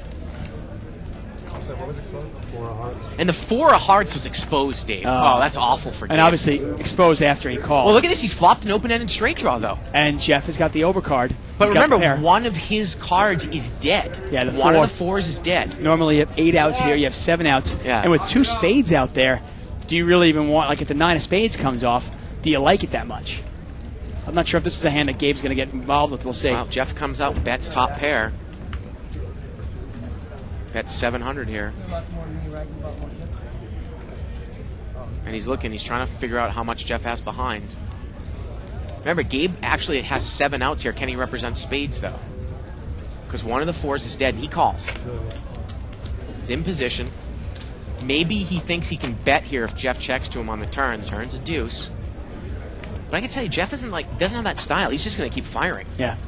Well, with that kind of board, I mean, I probably keep firing, too. I don't want to give my opponent a free card. He bets 1,600 here.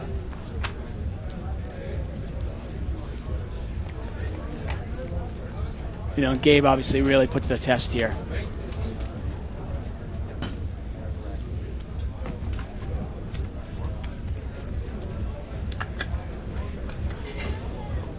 Figures if he hits his 4 or he hits his 9, he probably can get paid off to the tune of $4,000 or $5,000.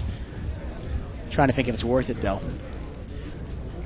And again, is Jeff the type of guy that would be able to get bluffed off of a spade if it comes on the river, try to have Gabe represent that? Yeah, you wonder. I mean, Jeff's a real solid player. I mean, Jeff might throw it away if a spade comes, putting Gabe specifically on it. Well, look at this. Gabe's cut off 4,000 now. Is he going to raise on the come like Jeff C did a couple days ago? Well, that's the thing. You know, the funny player here is, you know, Barry Greenstein talked about it. He said a lot of the really great players, they wait till the turn to make a move. He's just out of there. Yeah, but you know, the deuce of hearts is a tough card to represent anything. And the 5 on the river wouldn't have changed anything. 5 of clubs there would have given a pair, and Jeff would have won it. Picks a better spot.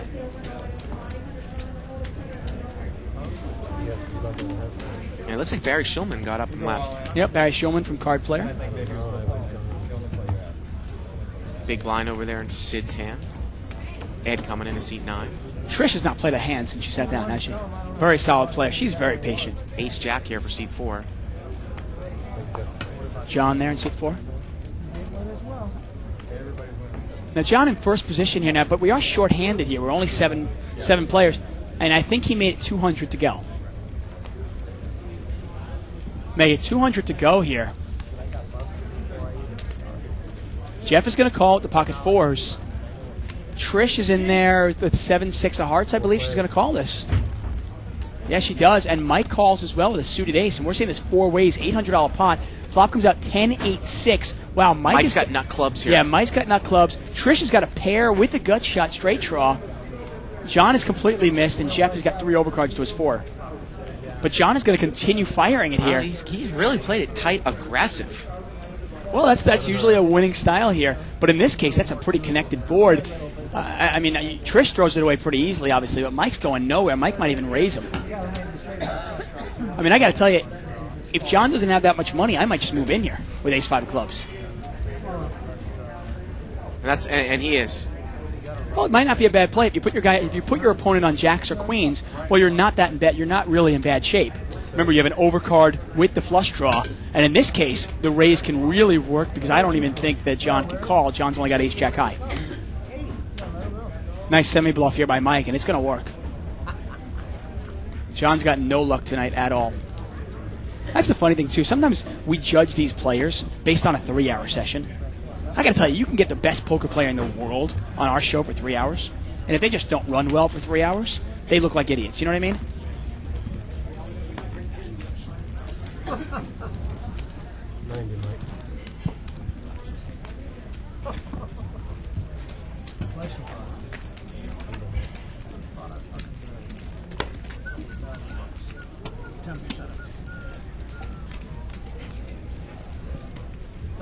Button moves here to seat 2.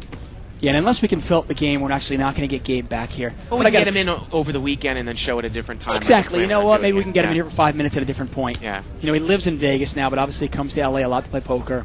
Yeah. I'm sure he'll come in at some other point, do some commentary for us. I'd really like to see his insight. Yeah. Not only for our viewers to learn a lot, but for me and you. Oh, come on.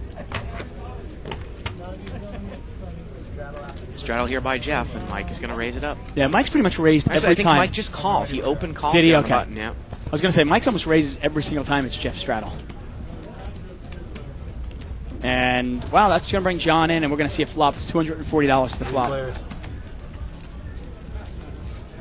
King 9 deuce, all spades. Mike's got Jack 9 with the Jack of spades. That's not a bad flop at all for Mike. Really not. But John actually has the best hand here with Ace 9. He's going to come out and bet. But Jeff has actually, Jeff's got the best hand here with King Rag. But he doesn't have a spade. Can he really continue on here? Flop kind of like hit everybody a little bit here. Mike actually the favorite, though, with the spade draw.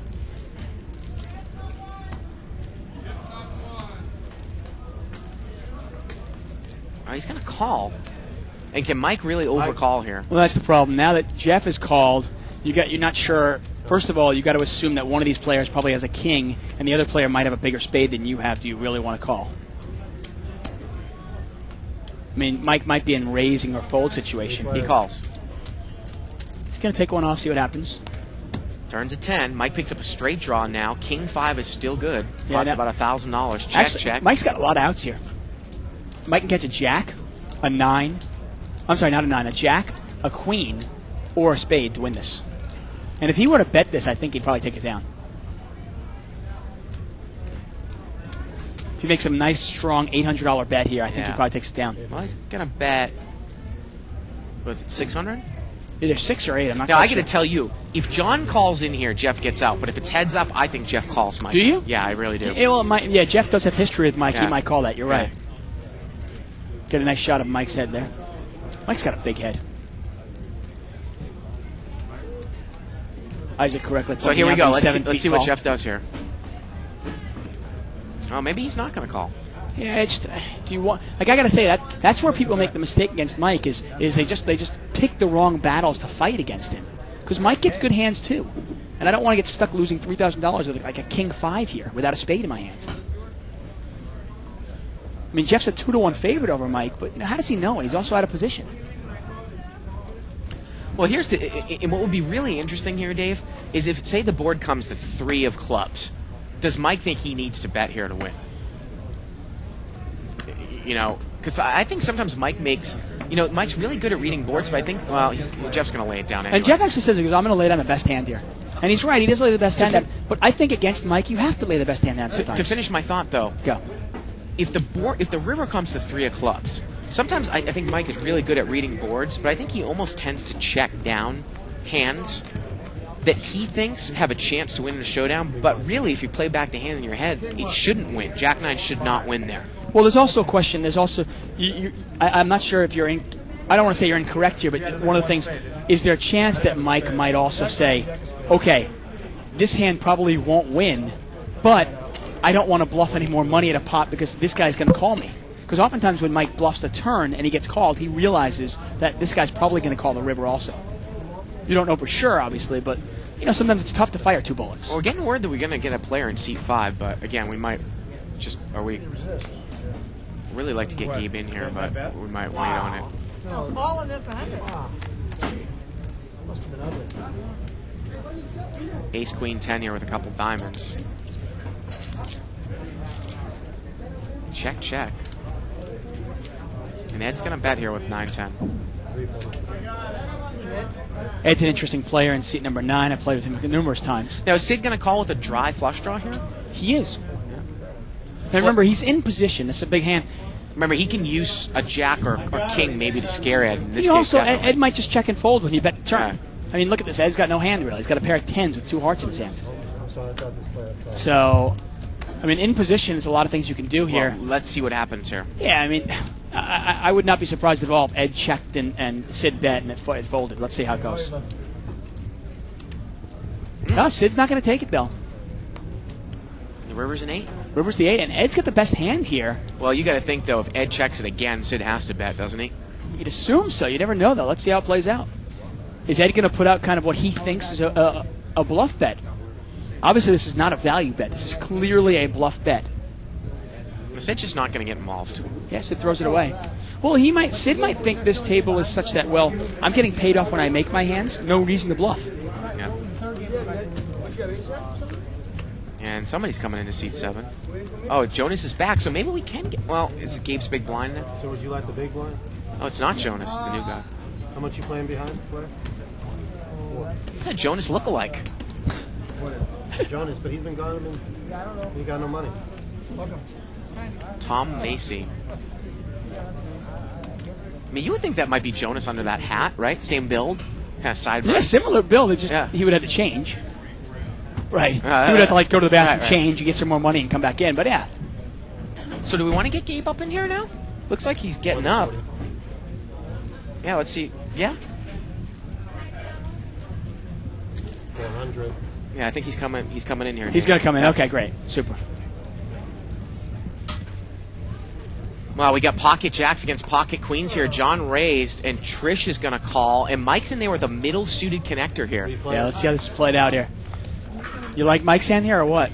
Yeah. Well, that's a pretty ugly flop. But Trish and John both have a heart in their hand. 7 deuce 5, all hearts. And apparently, seat number 7 now. His name is Tom Macy.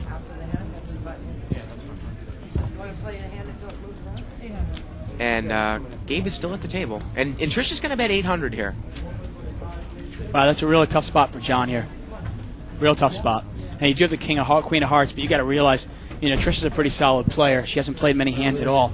How easy is it for her to have aces or kings right now as well? $20. I got to throw my hand away now. And look at this. John is going to push it all in for $20 more. And Trish calls. And Trish is way behind here. Yeah, she's going to need a jack and only a jack. Yeah. She's got 2 outs here. Yeah, she's in bad shape and she knows it. Oh, now she's dead. That's it. River's a 3. And here comes Gabe Thaler. We're going to adjust ourselves, and we're going to get him for probably about 15 or 20 minutes here. Going to be a great thrill. Butt moves over here to seat 6. That's Jeff's button. And Corporation Mike here in seat number 3. And welcome, Gabe Thaler. Thank you very much for coming and joining us here. Not a problem. Boy, how about that Queen 10 of Diamonds hand, huh? That was a biggie. That was a just kind of a cold deck. Yeah. All-American cold deck. It's not like Jeff played it slow over there in seat 6 either. He did re-raise him on the flop. 300. With his set of jacks. Yeah, Jeff is, obviously it's tough when you lose a hand like that, and he's been beating himself up a little bit over what he could have done wrong or what he could have done differently, and it was really just one of those hands where you're just going to lose your money. I mean, Sid caught the perfect card to get paid off, the card that... The offsuit king, right? Yeah, the card that the guy with the set can't see, that the guy made his hand, the other guy made his hand, and you just lose your money sometimes. And Mike and Jeff have been going at it all night long. Jeff is raised here on the button with pocket 6. He's got a nice overbearer to this board. He's going to bet. And unless Mike's going to just make some sort of move here, obviously he doesn't have much. Now, Gabe, I'm actually curious. I used to play with you. Obviously, I met you at the Commerce Casino playing pot limit hold'em quite a while ago. Stick with his hand for a second. Mike is called. Really? Mike called? Oh, he is going to check raise. Oh, yeah, okay. I was shocked unless he was setting up a play. I was going to say, I was like, Mike's calling? And is Jeff going anywhere with this overpair and a gut shot? Remember, it's Mike. Yeah, that's the problem. I mean, Mike is... Pocket 6. He asked him what he had, and he said pocket 6s. Of course, that's what Jeff has in his hand. Mike is check raised here, 1,500. And Jeff is going to call. And this pot is ballooned up here to about $2,700. The turn is a 10. The funny thing is when people ask what Mike has, oftentimes Mike will actually admit, he'll say it. And Mike has moved all in. He has moved all in for maybe, we'll call it $1,500 to $2,000 into about a $2,700 pot. What is it? Turns a 10 of hearts. Actually, it's a lot more than that moved in. What are you talking about? He's got like $2,500 almost. There's about $3,500 in the pot, I believe, and wow. And that 10 is probably going to save going to save Mike from a catastrophe that would be him losing the rest of his stack. I mean, it's tough to put him on. I mean, what do you put this guy on when he check raises you, though? I mean, would you put him maybe on like a 5 or open-ended straight draw? What's the pre-flop action? It's just a standard raise or a call? Jeff raised on the button. This pot right now, if Mike had 25, the pot's 52, 25 to call. The standard, basically, Jeff raised on the button, Mike called. Then, Mike checked it, Jeff bet, and Mike check raised and then let out, moved all in. If you're in Jeff's spot, what might you put Mike on here? I mean, Mike is definitely. Mike's been playing a lot of of hands, so it's tough to say. It might be a situation where you put the guy on a hand like a 4 and a 5, or 2 5s, or a 3 and a 5. Those are the kind of hands you want him to have if you decide you're going to call, because you can beat him. Unfortunately, it's very easy for him to have a hand like 2 7s or 2 8s, which Jeff cannot beat at this point. So, it's really hard to find a way for your hand to be good unless he has exactly a 4 and a 5 or a 3 and a 5. So, right. I don't expect Jeff to play. Jeff's out of there. Did he fold it? Yeah. The only thing that leads, that would help him, Jeff call there in that spot, is that Mike has played so many hands. And Mike shows the bluff, Gabe, and that's something that he really has a tendency to do. He shows his bluffs, but he doesn't show his good hands, his main hands. Now, just out of curiosity, obviously, I was going to try to say, you and we met. I met you at the Commerce playing pot limit hold'em, and you've been a professional poker player for quite a while playing that. Now that the landscape of poker has kind of changed and it's more of a no-limit game, how have you had to adjust your game? Well, I wouldn't necessarily say I've had to adjust my game as much because we're playing no limit instead of pot limit.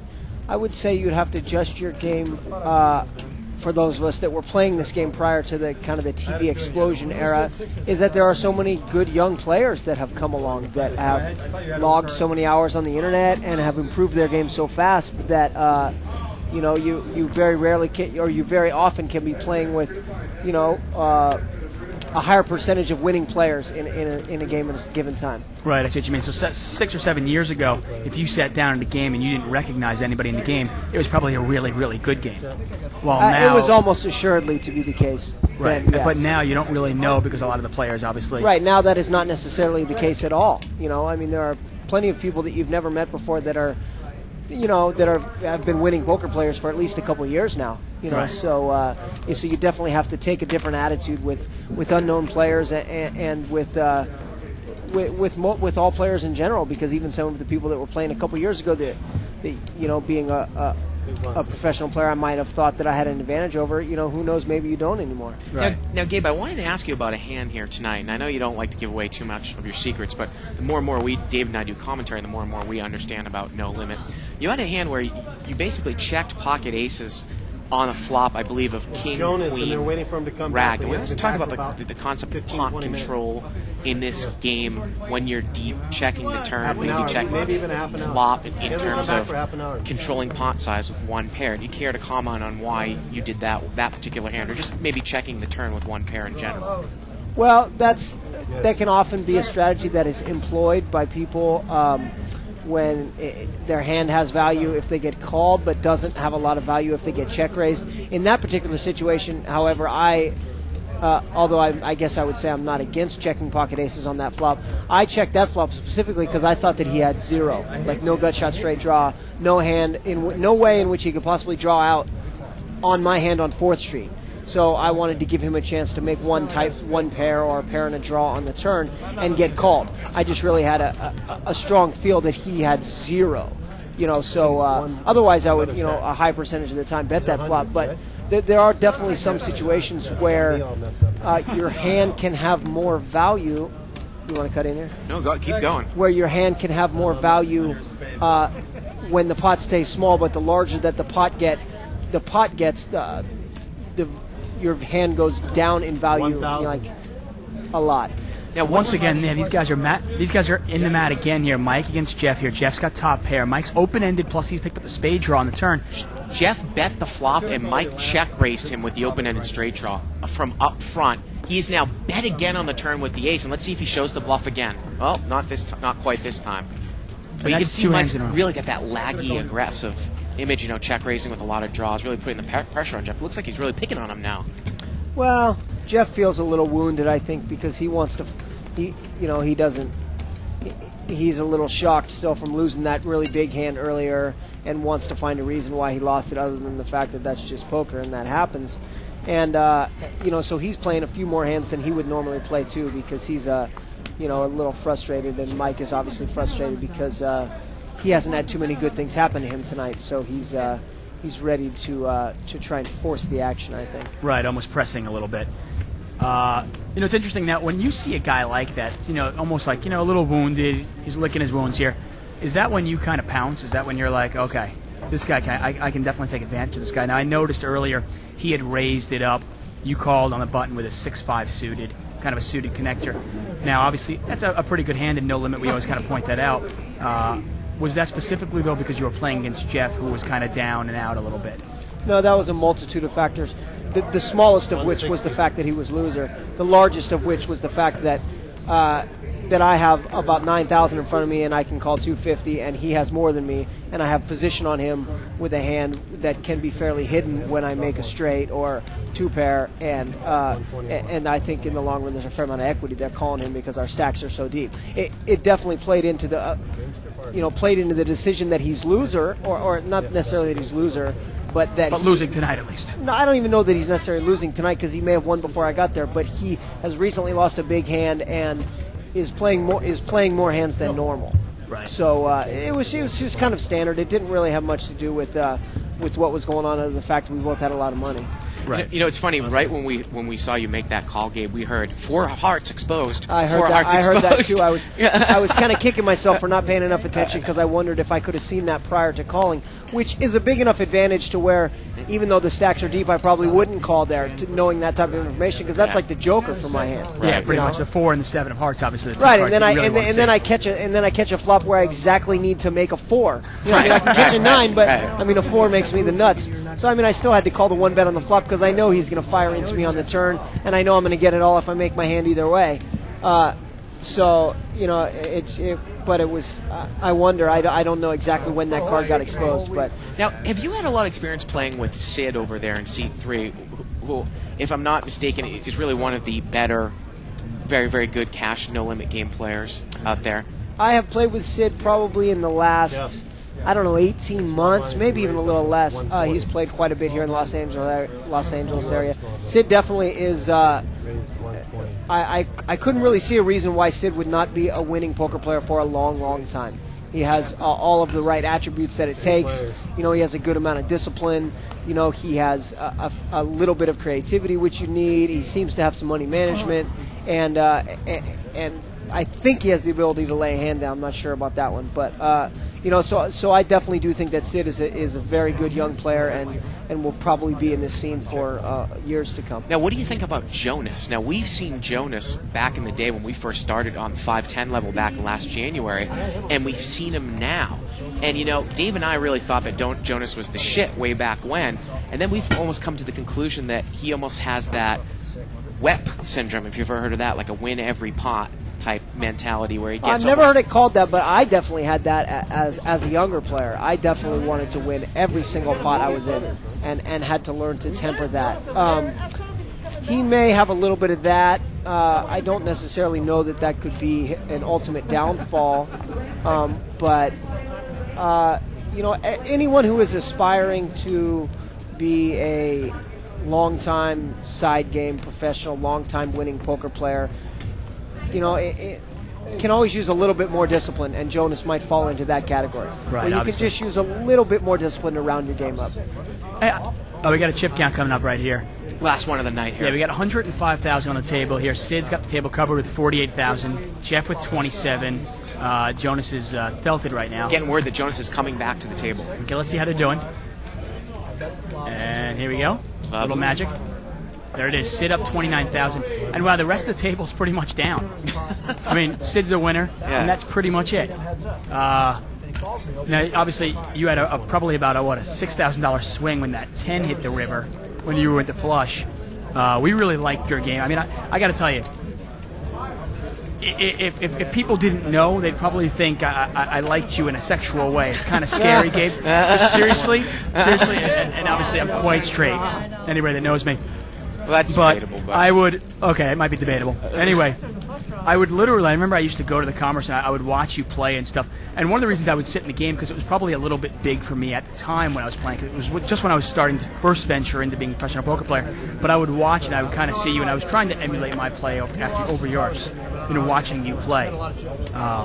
So I've always talked about you on the show being one of the best cash game players that you guys have never heard of, because you don't really play that many tournaments. Yeah, I have tried to play a few more tournaments in the last few years. It's really, I'm a little bit lazy as a person, which is a downfall, and I don't necessarily like to travel that much. So I've only played the tournaments about on the West Coast, and I'm trying to play a few more. I'm trying to play all the ones on the West Coast now, and maybe even travel to some. And I've had a fair amount of success in tournaments, and I'm happy with my results in tournaments. But I would say that definitely overall, I am. Have considered myself a cash game professional for the large duration of my career. I mean, do you think? I mean, obviously, we're always touting cash game play. Obviously, the vast majority of people that play tournaments are losing players. I mean, do you feel like when you play a tournament, if it's a 3 or 4 day event, and you have to play for 25, 30 hours, do you feel like you're actually losing a lot of money, a lot of equity by playing in a tournament rather than a really juicy cash game? Well, it really depends on the side of the cash game. It's just about how much you expect to earn per hour in each game. And then the other factor that you have to add in is there is an unquantifiable kind of extra thing if you win the tournament, or if you were to, like, let's say, string 2 winning tournaments together in a row. That's going to have some overall extra equity in with the other things that can come along and can happen to you involved with poker nowadays. Obviously, the fame that can come your way. Well, not necessarily the fame, but the sponsorship. I mean, the other things, the other ways to increase your net worth and to bring money into the equation. So it is a decision that everybody has to make. I definitely have erred. I have chosen to not play tournaments sometimes because of the cash games, but generally I play most tournaments that come to me that are 5,000 and bigger, because the equity is strong enough. I mean, I was actually joking around. I remember I was talking to you during the World Series, and you were actually telling me that a couple of your friends that were playing decided not to play any of the events during the World Series because the games were just so good. Well, that was not this year, but the year before. I played 6 events this year. I played 5 events last year, and there's definitely some of that feel, because it's a month where all the games get escalated and people play a little bit bigger than usual, and everyone is under one roof, and there's lots of money flying around everywhere. So I mean, if you string together a good month there, I mean, you can, in a mathematical sense, I mean, you can earn, who knows what percentage of your yearly income in that one specific month. Right, exactly. And there's lots of time to play tournaments other than that month. Well, I mean, today there's a tournament every week. It seems like a $10,000 event almost every other week. Somewhere. It does feel like there is, yeah. Now, one of the concepts that we really go over on this show, we saw it once, we saw you flop a cent one time today, is building a pot up with your big hands. I'm not talking about your one pair of hands. I'm talking about, say, your nut flushes, your sets, your hidden sets, your nut straights, your full houses. And a lot of people that we see, even in the upper levels on the show, especially tournament players, just love to slow play. They're in love with trapping. And they lose a lot of value from not getting and building a big pot up and getting paid by a second best hand. You care to comment on that? I mean, it was interesting. You had the ace-queen hand that you played, that you bet straight out from start. Yeah. And kept betting and kept betting Made and got called quads. the whole way. Yeah. That hand specifically was, I wanted to give a card. I wanted to check raise on the turn, in case he had a queen. But I figured if he had a queen, he was probably going to raise me anyway if I let out, and I was going to get it all. Plus the presence of the flush draw, the fact that I have 3 of the 4 queens already, he is way more likely to have a jack or a flush draw than have the 4th queen. So I felt like if I gave a card there, he might just take a card, and I was going to lose my equity, a certain amount of equity in the pot, letting him draw at the flush, when I could have just shut him out right there, or made a bet where he'd be tempted to call with a flush draw when he's getting slightly worse odds than he expects. So going back to your question about slow playing, is it really depends. It's actually one of the things I tend to try and not get into, because it really has to do with like intricate theory and things of that nature, but it really depends on how much it fits in to your overall style and the way you play your other hands as to whether or not slow playing your big hand is the correct decision. Because if you're always checking and you're never betting with your draws, and you have an image of a tight player, if you come out and bet, you might not get any action, right? Yeah, Something like that. that's a very that's a simple way to put it, but yes, that is the idea. Well, look at this. Somebody's got Thomas has raised out of the blind. Mike raised in the cutoff. Tom re-raised, and Mike called with 6-5 in position. Oh, wow. And is Mike going to get married to this hand? Remember, he's lost a lot. It is just one pair here. It does feel like Tom. It does feel Tom, who is a guy who, by the way, I like a lot. We made a final table together once before. I think he's a really good human overall. Very good human. Is Mike going to get involved because he hit a pair of fives? Is this really the flop you're looking for with 5-6 here? I mean, it's actually a terrible flop for him because the 6 is no good here. I'm just not he so needs a sure 5. that him in the situation, losing the amount of money he's losing tonight, that he can throw this hand away. And he's going to call. And this pot is quickly $2,000 here. If he catches, that's going to hurt Tom's action. Turns a jack. If Tom gives a card here and he checks behind, he's going to get called on the river if it come a blank. And obviously those are other decisions there to make it. You think, okay, well, he probably won't call this bet now, but if I check it, maybe I can get 1,000 or 1,500 out of it on the river. It could have a little bit to do with both. It could have to do with, in this situation, trying to get the guy to put it in with the worst hand and being, a little leery of the fact that the guy has a 4. I mean, Mike is playing so many hands. Other than the math that says there's 2 4s out there and it's less likely for him to have a 4, he could just as easily have a 4 as have a 5. I mean, would it be scary to give him a card in case he has something like 6-7 as well, which he definitely would call a raise with? A little bit true. I'm not saying that giving a card is correct here in any way. I would probably bet just because you can get called by lots of hands that you can beat, and anytime you can get called by a hand that you have beat, you want to bet. But my initial instincts is that if Tom was to give a card, that Mike would give a card behind, and then Mike would get curious on the river. And the funny thing about the way Tom's playing this hand, he's taken a lot of time, which usually, is indicative of maybe he doesn't have anything here. I mean, he's taken almost 3 minutes to make this bet here, Dave. He's really taken a lot of time. Wow, he's going to push forward, though. He's really betting a lot here. He's betting over the size of the pot. Yeah, Mike's just as much as I like Tom, I don't like that play there, mainly because he put himself in a position where he could probably almost only get called by a 4. So he's making like a kind of a negative equity bet there where he can only get called if his hand is not good. I was going to say, sometimes against a player like a Mike, maybe would you want to bet the turn but give him enough room to make a move at you? Yeah, more than that, I would want to bet the turn and give him enough room to think that he can bluff me on the river. Not necessarily bluff me there, because that's a strong play when the guy's already bet. But once I show weakness and check on the river, now if there's enough room left in my stack, that he might take a shot at. So maybe if you bet 800 or so on the turn, now you still have enough money behind where if I check to him, you can look at it and go, okay, if I bet 2,000 on the river, maybe I can get him off the hand.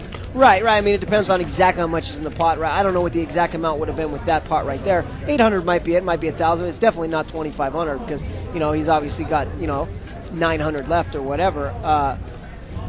But it's definitely a consideration. Now we have a couple of questions here for Gabe. We had an interesting email here from George. This is Tressel on 2+2. Now he says that you've had limited television exposure, and I assume when you walk down the street, you're not going to be approached by random people like, say, Chris Ferguson wearing that hat, or a Doyle Brunson.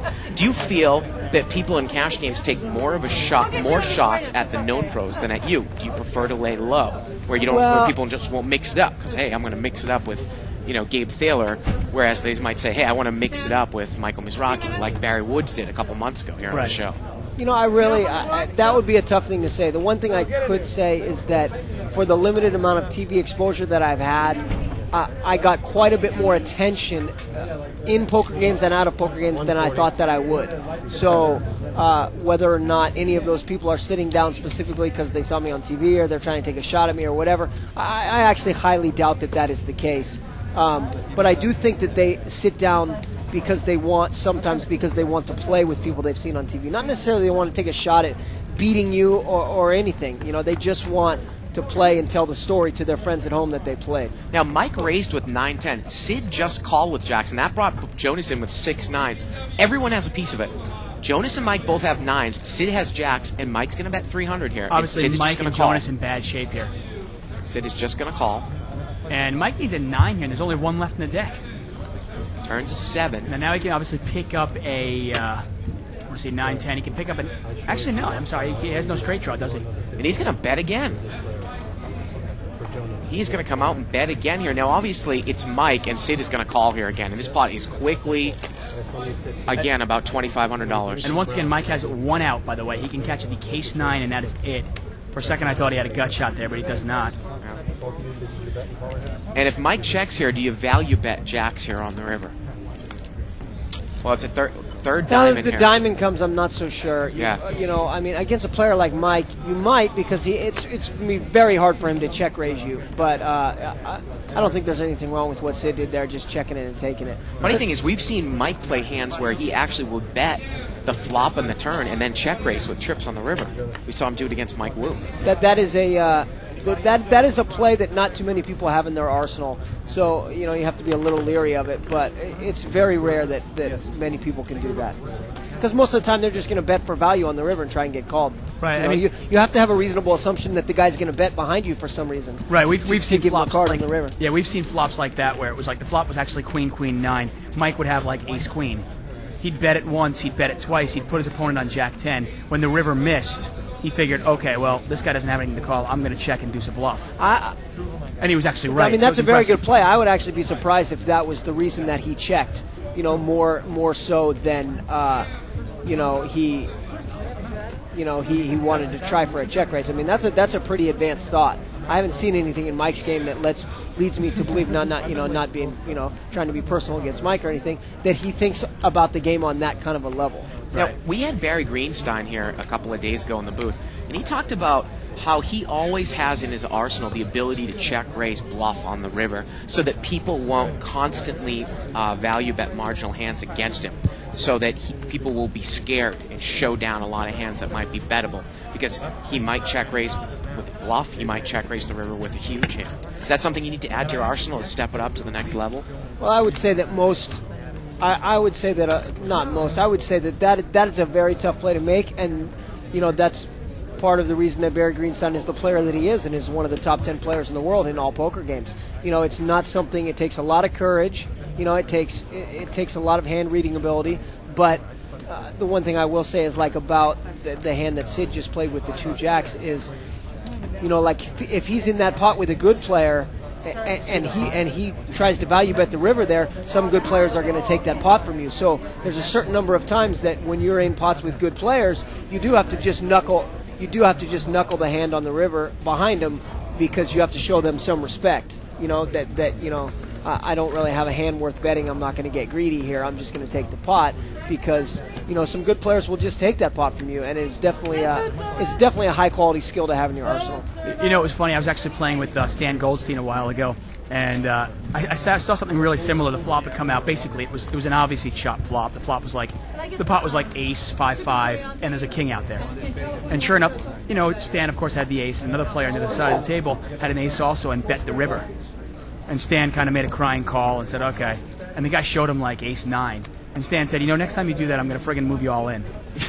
It was almost like a respect thing. But it was almost laughable the way it was, because it was like, I knew you had the ace, so did I. It was like, but just in terms of what you're going with it, in terms of like giving that good player respect.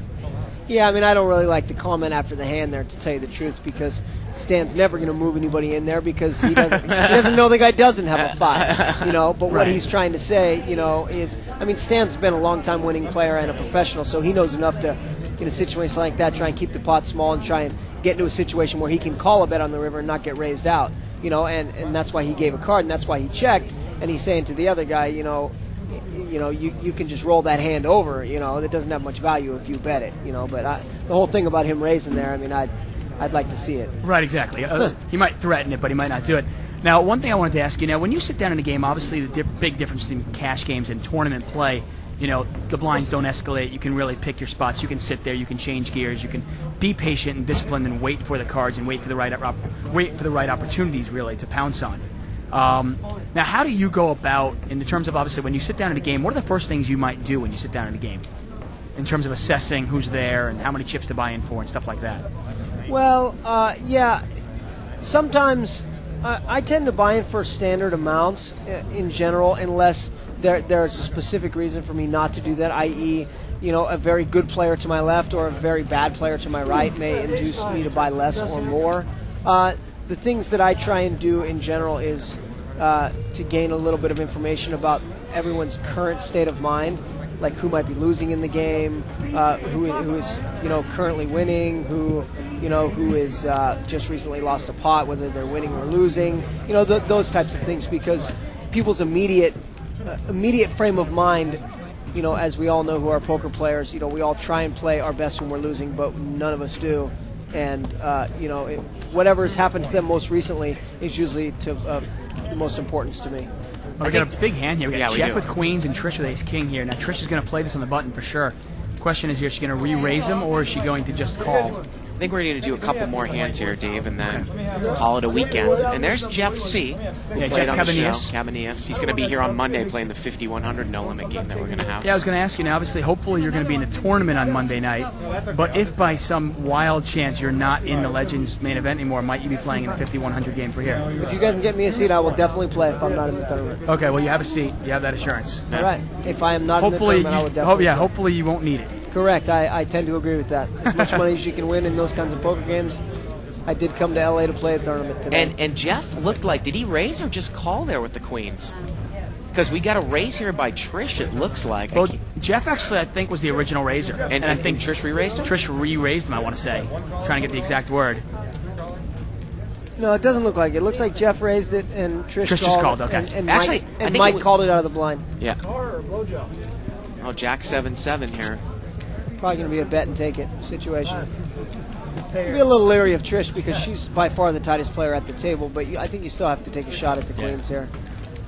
Yeah, and he is going to bet. You know that Trish is Mike's mom? I heard someone say that, yes. Well, she's played ace-king kind of as a drawing hand. It's my first time playing with either one of them. Yeah. So. Yeah, you've seen a type of player like Mike before, though. I mean, would you call him almost like a super lag type? I mean, or have you seen laggiers? Mike is, he just lacks a little discipline. He just doesn't, or the desire to win. Maybe, he doesn't have enough motivation to get him to throw away some hands he's supposed to throw away to give himself a better chance to win. He just needs to play a little tighter. Well, isn't that really, that's what it all almost comes down to, getting back to basics, right? I heard you on the circuit talking about, if you're going to be a professional poker player, it's, tighter play is really one of the key things that can improve your game, right? Well, I was going to say, if you're constantly putting your money in with the worst of it, you're always playing catch-up. Obviously there are hands like 6-5 of hearts where you can win a big pot because they're so deceptive. But at the same time, if you're constantly putting your money in with the worst of it, it's going to be tough to come out ahead at the end. Well, it's like, there's the part in Doyle's book where he says when he plays a big pot, he always has the worst of it. He most likely has the worst of it. But that can only be true if you're winning lots of small pots or stealing lots of pots that you maybe don't deserve. And in these cash game situations where there's no ante and there's just blinds, for long-range success, the fast play in a nine-handed game, it just doesn't make sense. It's just the people who aren't under any pressure from the blinds to play are eventually just going to trap you and get you. So if you want to be, a professional or a long-time professional, the basis of, I don't think you could find a professional that would tell you that the basis of a long expectancy of winning play is not tight play. Look at this, ace-9 against ace-9. Sid beps the flop, 400, and Mike calls. This pot is $1,200. And it looks like Sid is going to come out and fire here again. It's obviously a very draw-heavy board. Sid is not going to bet. Well, he does bet. He bets 1,200 here. You wonder if maybe Sid wouldn't bet against a normal opponent, but against Mike maybe this would. This is exactly why I wouldn't bet, because now Sid has a chance to have this. I didn't think Sid would bet because I respect what Sid. Well, he raised it, right? No, Mike just called, and the river here is. How much did Sid bet? He bet 1,200, and Mike called. It was a $1,000 chip. It looked like he bet 300. Yeah. I think you give. I think with an unpredictable player like Mike, you give him a chance to take that pot away from you if he raises there. Where if you check, he can bluff and you can call. And it looked like Sid has checked the river here. This pot is about $4,000 or about $3,500. And Mike is going to bet what maybe he thinks is a little value bet. Sid is 100% going to call, yeah. Yeah, he calls without even an instant. Yeah. He just says, I call, they show down. Especially with a bet that size. If Mike had a bet 3,500 or something, which was around the size of the pot, he might have had a chance. He might have thought he had a 6 and a heart draw or some weird hand like that, you know. So I think we're going to do one last hand here. And Gabe, I really appreciate you coming on, and we'd love to see you on Monday. Again, Well, I mean, actually, we we don't don't. want to see you on Monday, but if you're out. No, it's, you know, I appreciate you guys having me, and, you know, I appreciate that you guys want me in the tournament, and if I'm in, I will, you know, be trying to do my best, but if I'm not, I'll show up. And have you ever seen the show before by any chance? I mean, you've heard of the show before, right? I have heard of it, but Yeah. no, I have not.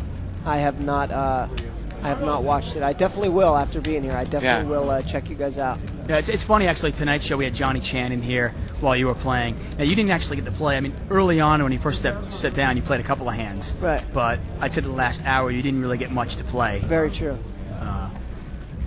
So last hand of the night here, buttons over. And obviously in a like you pointed out, in a 9-handed game without antes, you really can wait all day for a hand, can't you? Well, you know, it's my mentor Bobby Huff told me one time, you know, as I was struggling about 5-6 years ago to really find my place and become a more than just a borderline successful player, that, you know, your only job as a professional player is to make the right decision every time you have a chance to make a decision. You know, so sometimes the right decision is just to fold for 2 hours, you know. And we got a limped pot here, and it looks like, did Sid raise it? Sid has raised with ace-8 here, offsuit on the button, and Jeff's got ace-jack suited. Jeff has defended that straddle all night long. He's going to call, and there you go. Mike's in there with 10-5 of diamonds there, Gabe. Just not really two working Mike's just cards. a little desperate. He just wants to get even, you know. King 6-3, or you wonder if Sid's going to make a continuation bet and just take it down here. Everybody's missed. I would expect.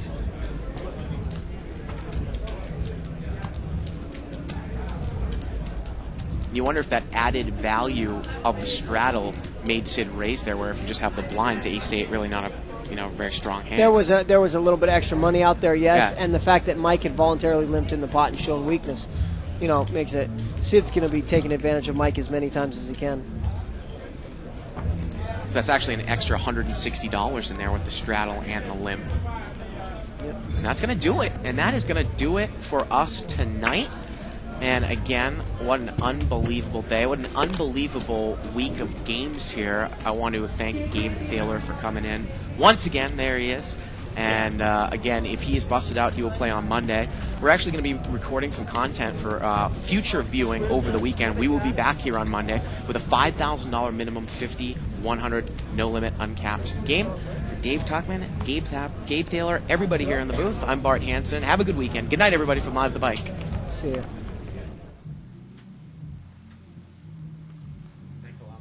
Thanks, that was great. No problem.